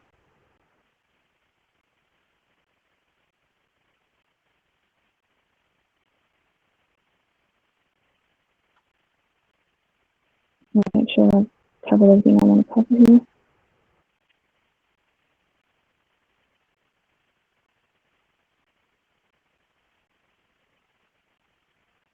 Okay, do you have any questions about pancreatitis?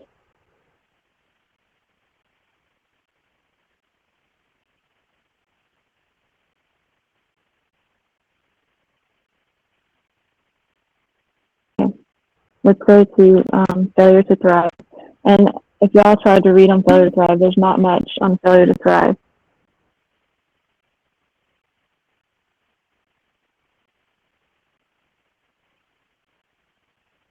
The diet for chronic, is that what you're asking, William? So the diet for chronic is still that bland, low fat, high carb, high protein diet. So it's,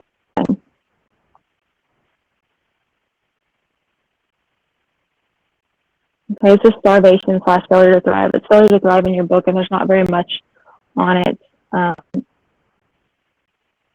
There's just some key things in the nursing interventions that are important for y'all to know on this. But what is failure to thrive? The actual term of that is inadequate nutrition for optimal growth and inadequate growth of an infant. Okay. There are some causes for it, and it can be inadequate energy, the inability to absorb the nutrients, the increase in the metabolic demand, and not being able to utilize the nutrient. And I think I'll be able to help you understand this more with the next organic and non-organic. So do you know what organic failure to thrive is?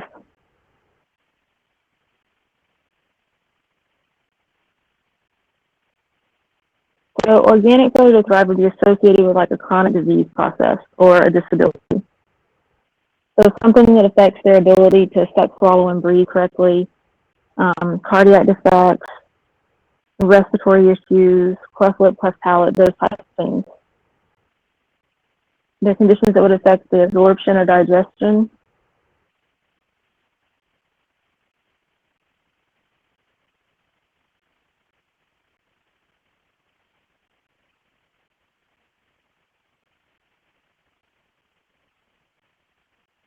So something like GERD on a patient would be, they wouldn't be able to take in enough, so they would have inadequate energy for that.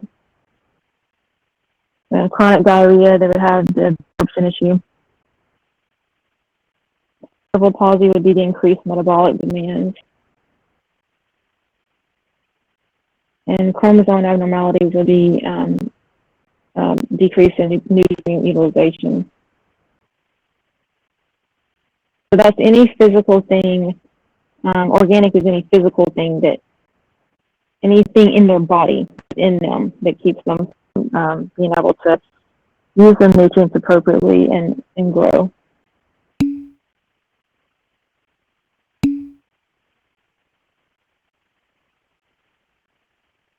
Yeah, it's internal causes, okay? So non-organic, yes, poverty is inorganic, okay? So inorganic to be termed as so the poor growth of a child in the absence of any medical diagnosis. Okay, so it's largely environmental. It's commonly associated with some type of delay in development, even abnormal behavior or altered infant caregiver interaction.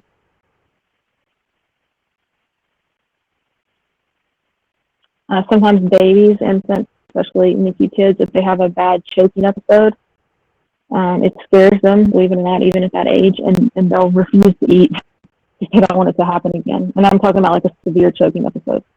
They'll really start going into the failure to thrive column just because they don't want to eat, because they're scared. Poor feeding techniques, where if the infant's being fed with the wrong type of nipple, the wrong type of bottle, or I don't know if y'all ever tried to, I see people sometimes that have their infants where their head's turned sideways trying to drink out of a bottle. If you've ever tried to drink out of a straw with your head turned sideways, you should try it, because you can't.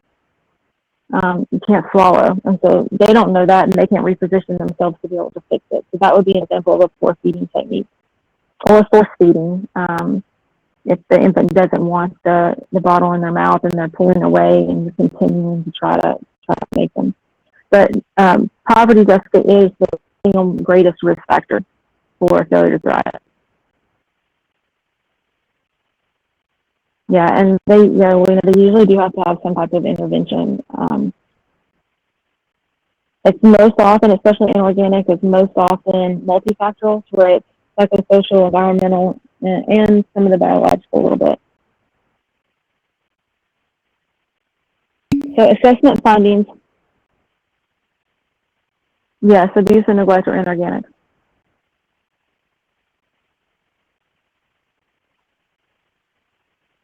So assessment findings in their health history. You want to know about any health events or illnesses.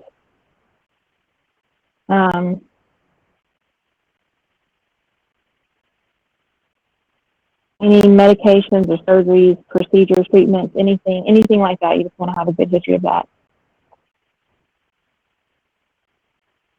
And then dietary habits are important. It's not just infant; it can go into childhood. As they start getting older, there's things you need to know about, like a detailed dietary history, where you have the parents complete like a 3-day feeding diary, and it can tell you what the child is eating, the child or the infant is eating, or the amount of formula a child takes in. And sometimes that dietary issue can be an educational issue also, where if the parents do a 3-day feeding diary, you can kind of see that the kid's actually not even getting enough food to grow. And that's the reason for the failure to thrive. Or, if my parents offered me sardines every day, there's no way. I would definitely be in failure to thrive. I don't like sardines. So if you're feeding, especially toddlers, food that they don't like, they're not going to eat it. And that will put them into failure to thrive. The signs and symptoms, just weakness all around, changes in appetite, weight, elimination, and their mood.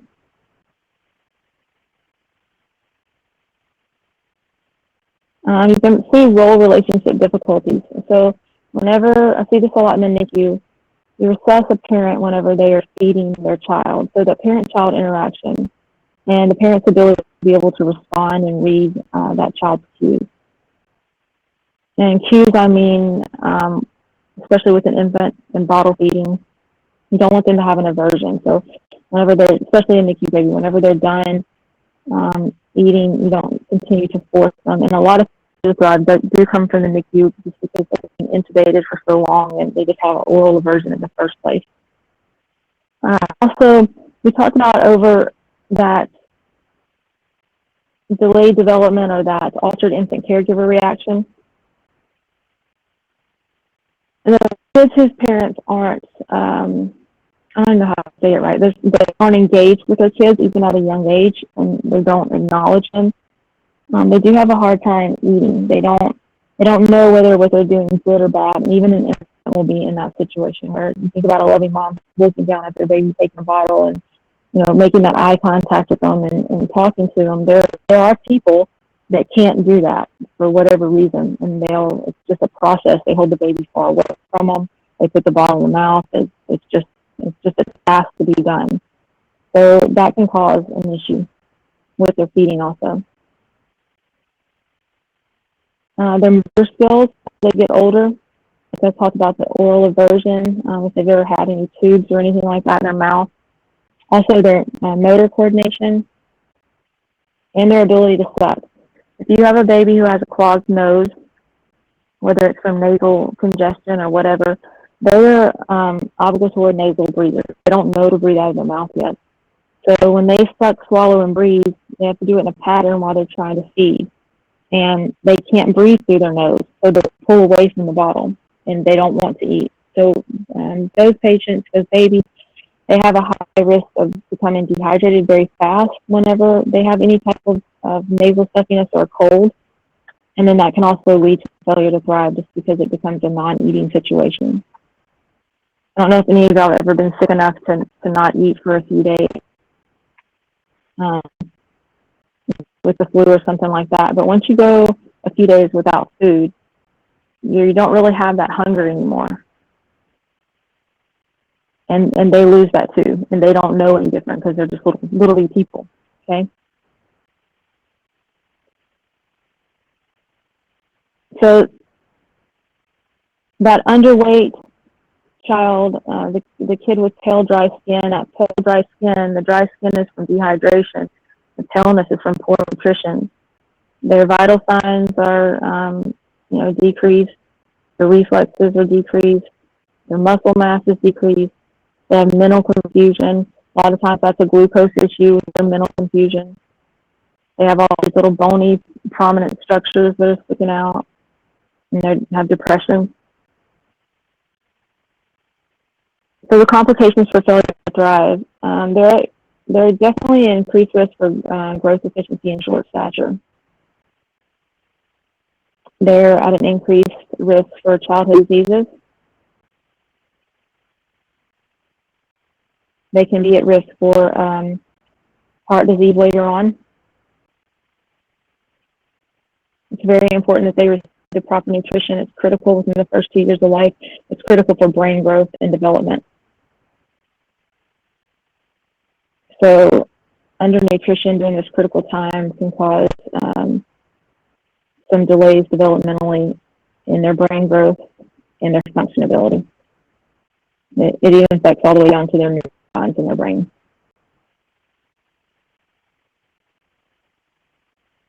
So some of your interventions for these kiddos: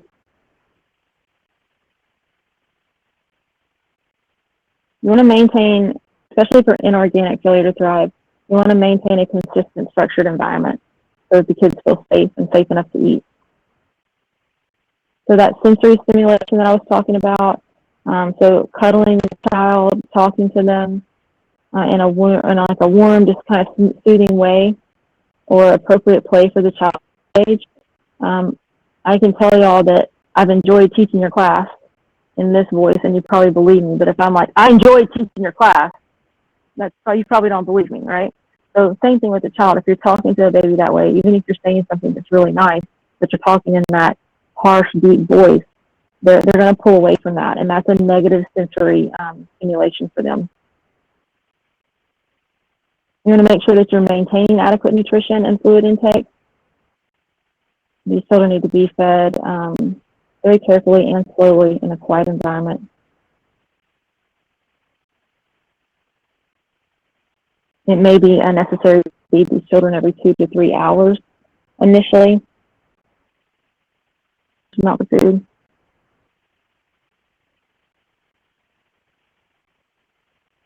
Post-feeding instructions, this is definitely for a child, and make sure that you're broken in frequently during and at the end of the feed. And hold them close to your chest after the feed. The documented intake, you're basically carefully documenting this so that you have proper intake of calories and a strict intake of INO for your record. Elimination patterns tell you a lot about someone in general, their health in general. They'll tell you about their hydration. You want to know about their bowel activity through their elimination and their urine production. And malnutrition does cause skin breakdown, so you need to make sure you're using some type of lanolin, or that ND ointment can be used for this really dry skin. And then family teaching. So making sure that you're pointing out what's developmentally appropriate for a child, and making sure that you are telling the parents and praising any positive parent behavior.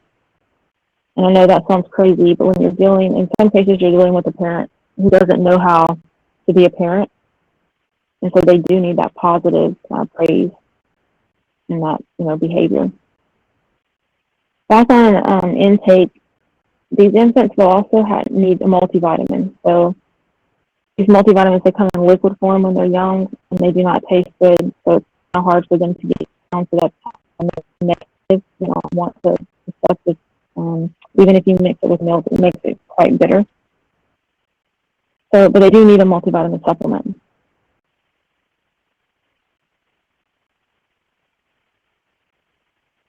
Okay, that's failure to thrive.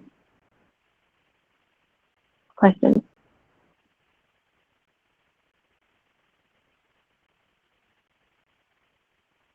Y'all are quiet.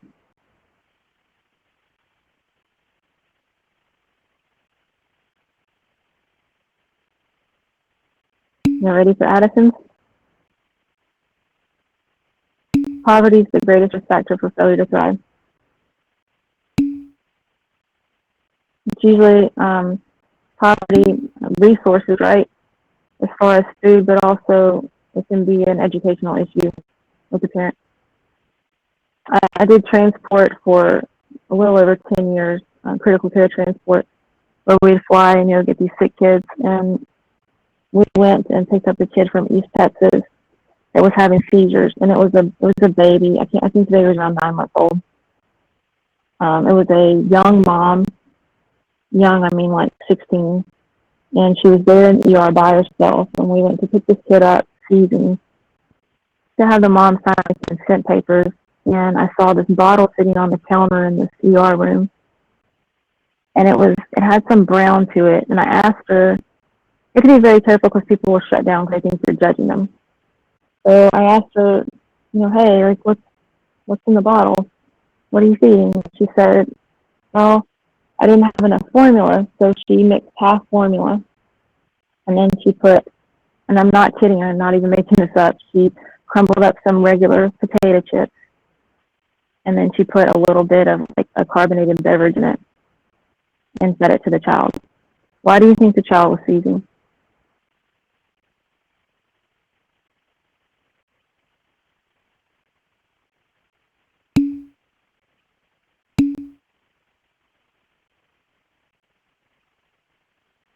Yeah, child was seizing because of that brain swelling, right?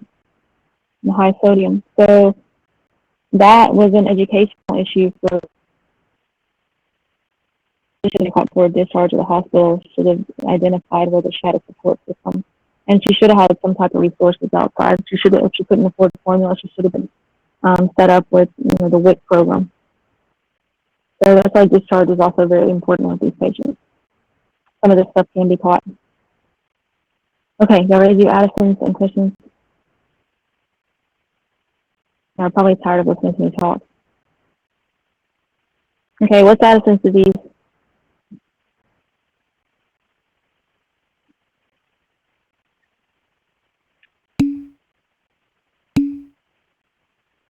Low cortisol, that's right. So it can't produce sufficient amounts of cortisol. What are some causes of that?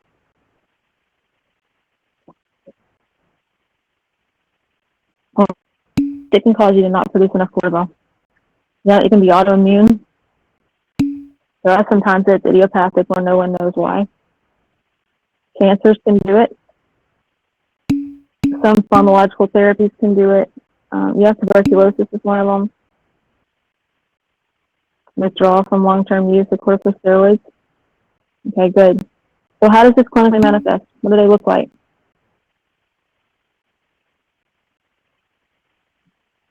What do they physically look like? They look sick. Yeah, they do look sick. So they can be anorexic. They'll be super skinny. They have muscle weakness and wasting. So that emaciated look. They're fatigued. They have dark pigmentation on the mucous membranes of the skin. And usually around those places that kind of bend, like the elbows and knees and like the knuckles, will have that dark hyperpigmentation. Depression, yeah, the depression, and they're very emotional liable, where their emotions are kind of all over the place.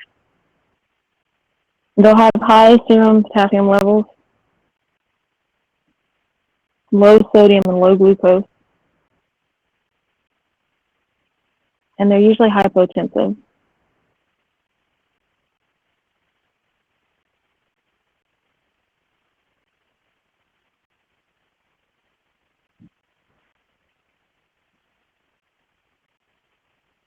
So what about Addisonian crisis? You know about that? What are some signs and symptoms of it, and what's it from?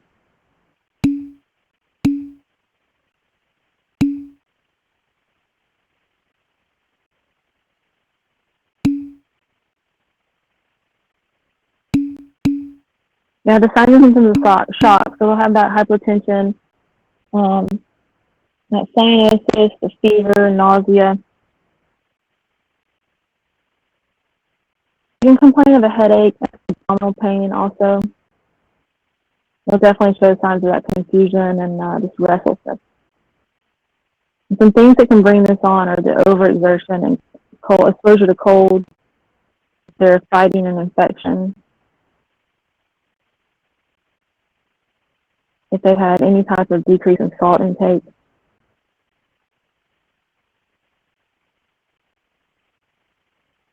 And dehydration, I didn't already say that. Dehydration, if I didn't already say that. They can also have crisis if they need surgery just because of stress on their body. So how is Addison's disease diagnosed? Diagnosed by lab test, but what kind of test?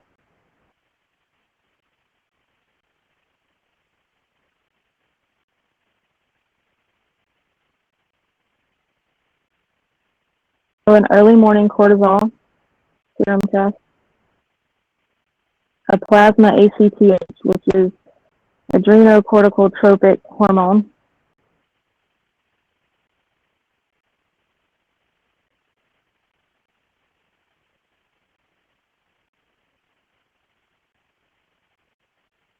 and other things that you'll find, we talked about the hypoglycemic.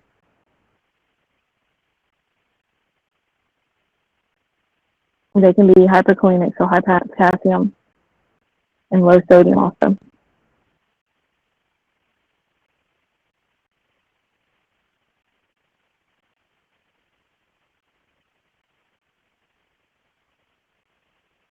Whenever you do the test, the lab test, so their serum cortisol will be lower than normal.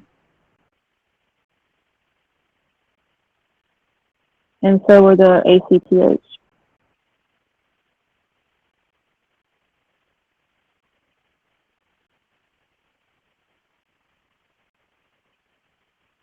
The treatment is medical management. So you're going to have to treat, your treatment's more towards circulatory and making sure they don't go into shock. So you need to make sure they're restoring that blood circulation. You got to get their volume back in them. You got to administer fluids. You need to give them some cortisol, so you need to give them some corticosteroids. And during this time, you're going to be monitoring their vital signs, obviously.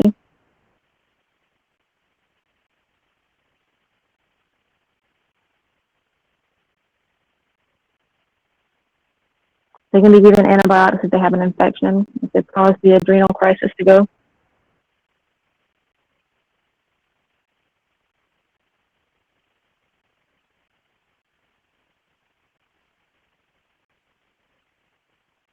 And you also, during stressful procedures or significant illness, they need to know that they have to supplement their glucocorticoids. So like their dexamethasone or their hydrocortisone needs to be supplemented or needs to be increased while they deal with surgery or whatever stressful environment or infection is going on to prevent them from going into an Addison crisis. So when you're assessing this patient, what do you need to know? Assessing when you get all your information, right?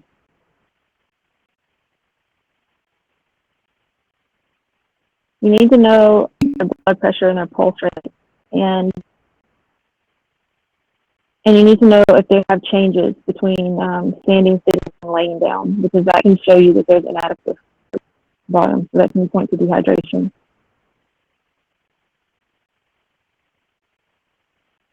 Assessing the skin, obviously, if you have tinning or dry skin, will show that there's lack of hydration.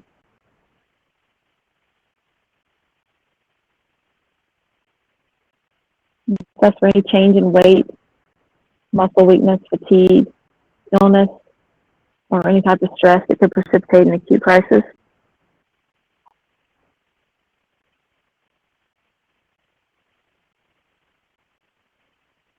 So we talked about things that can cause this acute crisis and the signs and symptoms. So hypotension will have this rapid weak pulse. The respiratory rate is very fast, and they do extreme weakness. And the things that can cause this, what are some things that I just told you a few minutes ago that can promote this Addison crisis?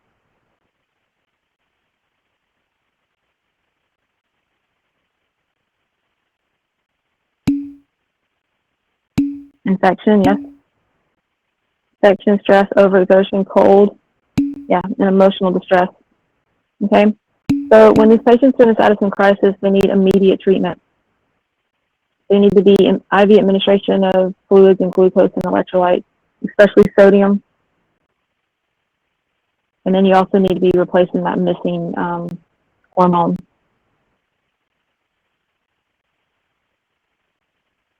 And it kind of goes with the restoring that fluid balance. They need to consume foods that are going to help them restore and maintain that electrolyte balance, which would be foods that are high in sodium, especially if they're having any type of GI disturbances or if they're in very hot weather. They need to know that they need to change and modify their drug dosage during illness or stressful situations.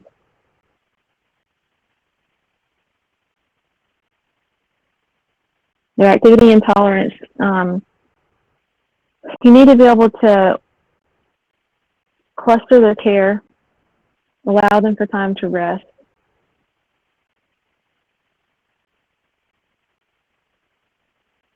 and educating the patient. So this is a lifelong replacement therapy to prevent any type of crisis and to keep their levels up. So they need to be educated about that and the reason why they're having replacement therapy. So the signs and symptoms of excessive or insufficient cortisol levels. And they should also have this emergency kit. It'll have cortisol in it, like a corticosteroid in it, and these pre-filled syringes. Or it can come hydrocortisone that's reconstituted, or you can have dexamethasone. So whichever one, but you need to know they need to have an emergency kit, and they need to be taught how to use it if they feel like they're going into an Addison crisis. Much like someone who's having an allergic reaction uses an EpiPen, they would use this emergency kit for their cortisol, and they would give themselves the injection, and then they would need to get to a hospital so that they could be monitored.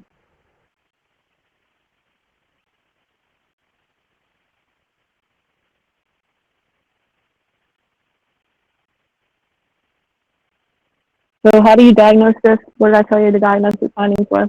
Your lab results?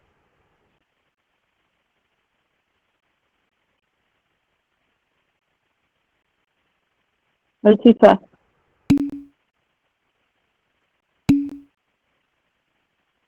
Yeah, ACTH and morning cortisol.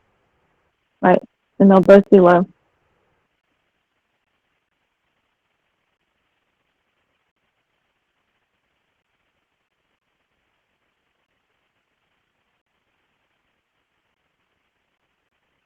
What are some of your cortisols? Like your corticosteroids?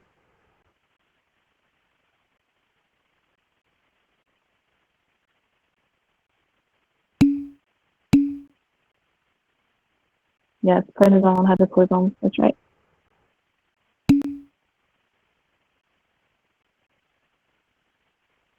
Methylprednisone. Make sure you know the signs and symptoms for the Addison crisis and the signs and symptoms of Addison disease. And how to prevent. That's what the management of this is all about, is how to prevent and then how to keep them from going into crisis. And then Cushing's syndrome. So what's Cushing's?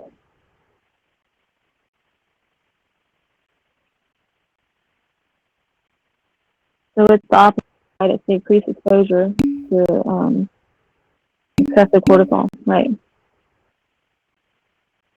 So cortisol does a lot in your body. It regulates your body's response to stress and change. It modifies the body's response to inflammation. It stimulates the liver to increase the blood sugar. And it also helps regulate the water, amount of water in your body.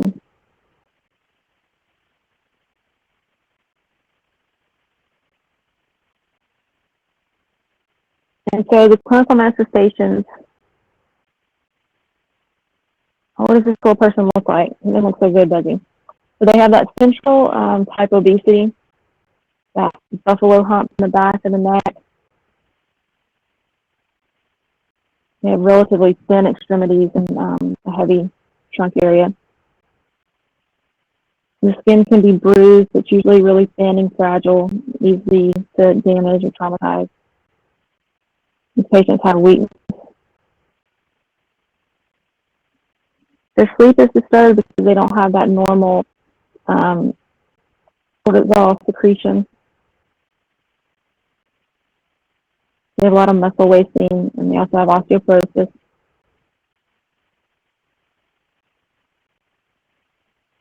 They deal with that moon face. They report weight gain, slow healing of cuts and bruises.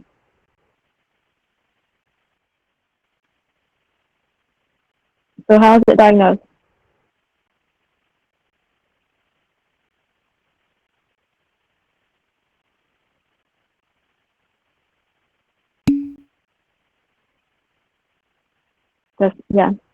Dexamethasone suppression test.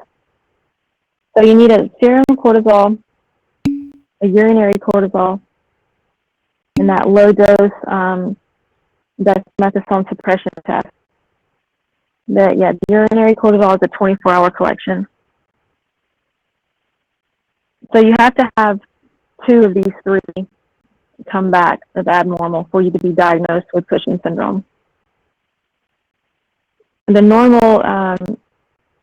normal pattern for your cortisol is that it's usually higher early in the morning and lower in the evening.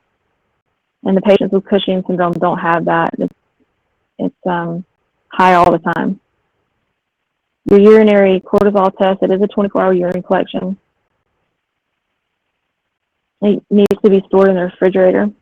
You need to be able to teach the patient how to collect that and store that specimen.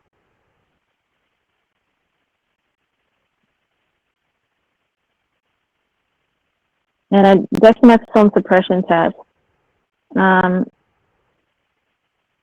it is used to diagnose the pituitary and adrenal causes of Cushing syndrome. It can be performed on an outpatient basis. A dose of dexamethasone is given evening or at bedtime, and then you get a cortisol level in the morning.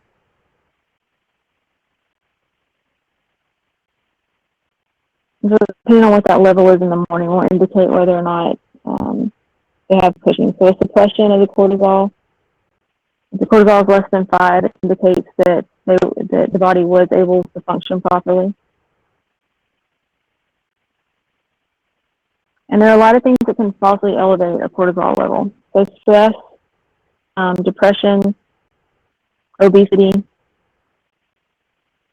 medications like anticonvulsants, estrogen, and rifampin. Rifampin is an antibiotic. They can all cause false elevated levels.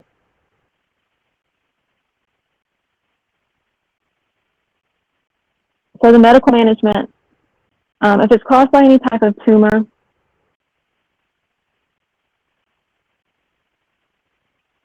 like a tumor in the adrenal cortex, then the treatment is directed towards the pituitary gland. So the surgical removal of that tumor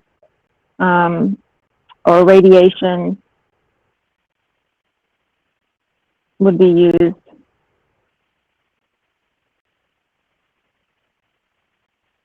You have some adrenal enzyme inhibitors, and they'll reduce that hyperadrenalism.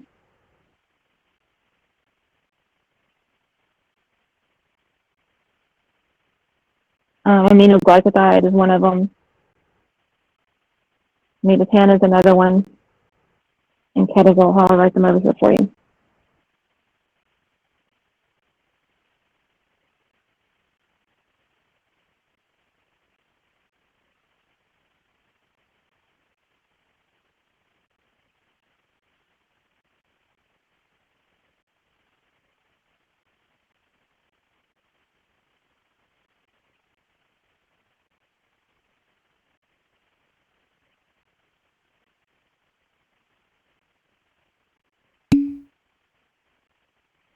Ketoconazole, you just need to know it's given orally.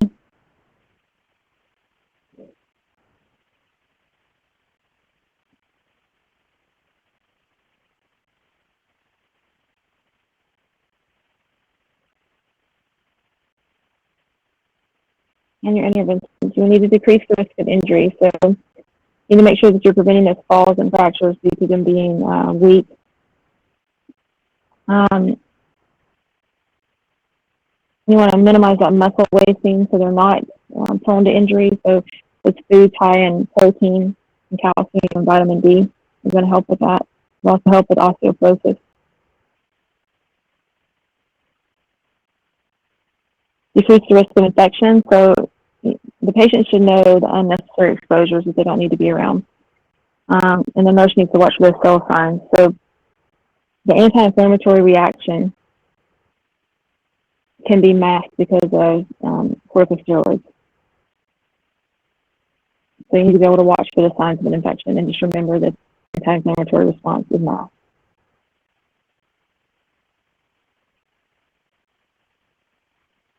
Preparing the client for surgery. The patient has to go to surgery. The thing I want you to know about this is sometimes they do have to remove part of the pituitary tumor. We're not going to dig into the surgical things for this, but know that these patients, they will most likely need some type of insulin therapy and something for peptic ulcers while they're in surgery. So they need to be monitored for their glucose and given something to prevent them having any ulcers.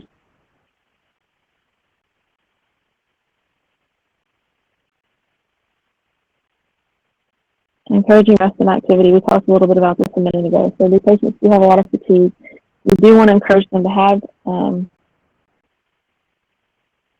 you don't want to have those complications because of immobility. So you want to have a plan and be able to space out those periods of activity throughout the day and allow them to have some quiet time and rest.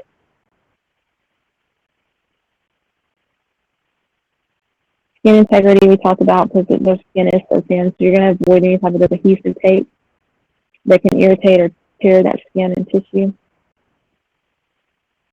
And with any type of skin integrity, you're always going to be looking for those bony prominences and making sure that there's no breakdown and making sure they're changing position. Body image is a big thing with them.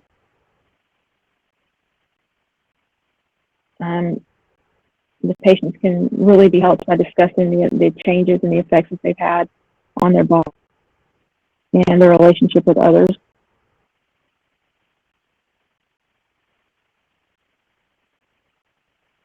And usually the treatment of those major physical changes will disappear over time if they're managed properly, but it is quite concerning at the beginning. Improving coping. Nurses encourage that behavior between patient and family members to verbalize the feelings and concerns as with any disease process. And those potential complications. So one of the complications is Addison crisis that we've talked about. So you'll watch for things that can trigger that, and you need to know the signs and symptoms of it.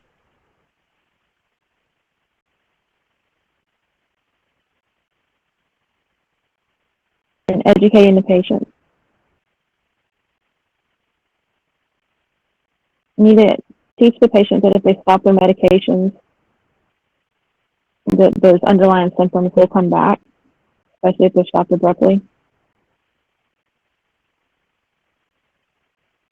They need to know that dietary modifications need to be made to make sure their calcium intake.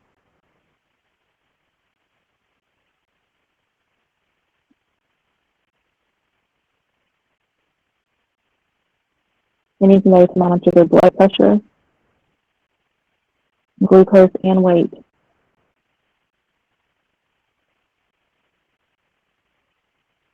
And these patients should be the medical alert bracelet. They also need to tell people like Dennis about their condition.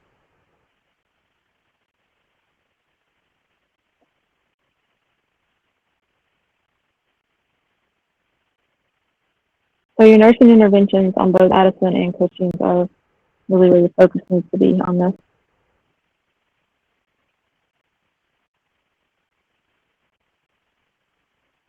Oh my goodness, I cannot believe I'm done with that. That's a lot. So I'm going to put those questions from Prep U out. I have half of them done. I'll put this out today, and I'll get the other ones out tomorrow. And then I'm going to put a Sign Up Genius for exam review, and I will get that out tomorrow also. Your exam grades, to the best of my knowledge, are supposed to be released this afternoon.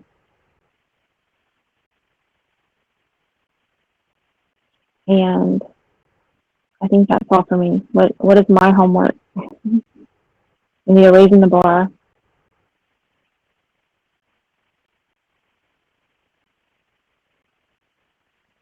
What else?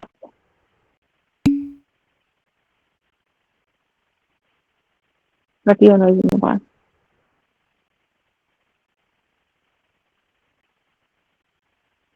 Next week is clotting and burns. Hold on, let me look at the calendar. About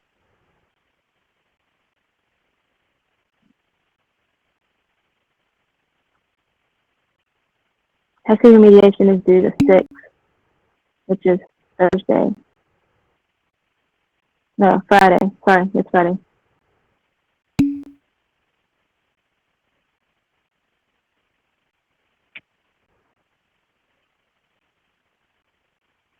They were added this semester. Addison's and Cushman's, they were added this semester. And for nutrition and something else was taken off. HESI remediation, I can't see y'all side of it, but it's whenever you have all the, you go into HESI and it tells you all the things you need to read through.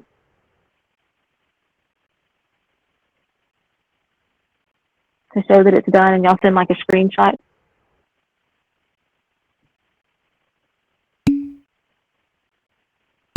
Same thing that y'all have done for the other semesters.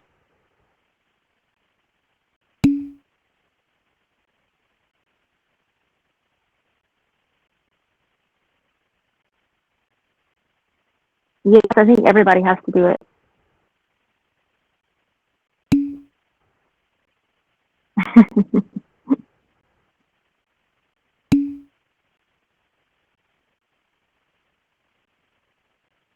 What's the paper?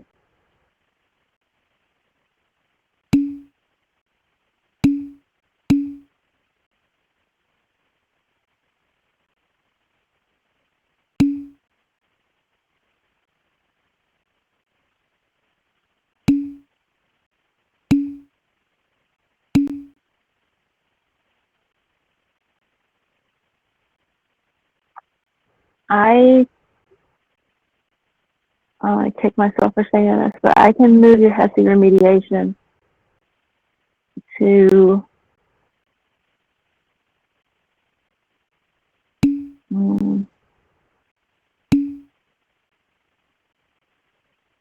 I can move it to Monday the 9th if you need to.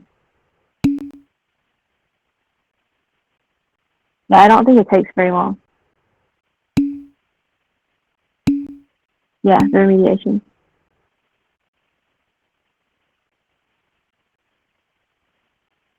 Okay, so y'all just make sure y'all have it uploaded by midnight on Monday the 9th into the grade book, and then I'll mark it as not late.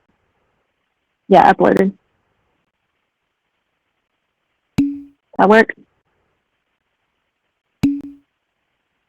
Yeah, take pictures, just like screenshots or whatever of it, and just upload it for me.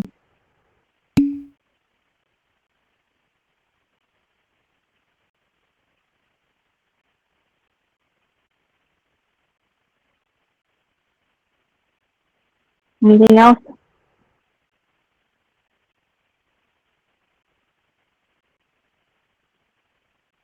Okay.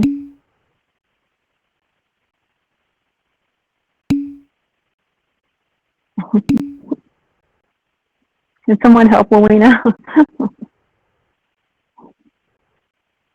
right. Next week is tissue integrity and clotting, and it's our last lecture, and I cannot believe it. And then y'all are almost nurses. Okay, so y'all have a good week. Let me know if you need anything else. I'll get the questions and the raising the bar out to you, okay? Y'all are welcome. And I'll get the sign up genius out too. Geez, almost forgot that.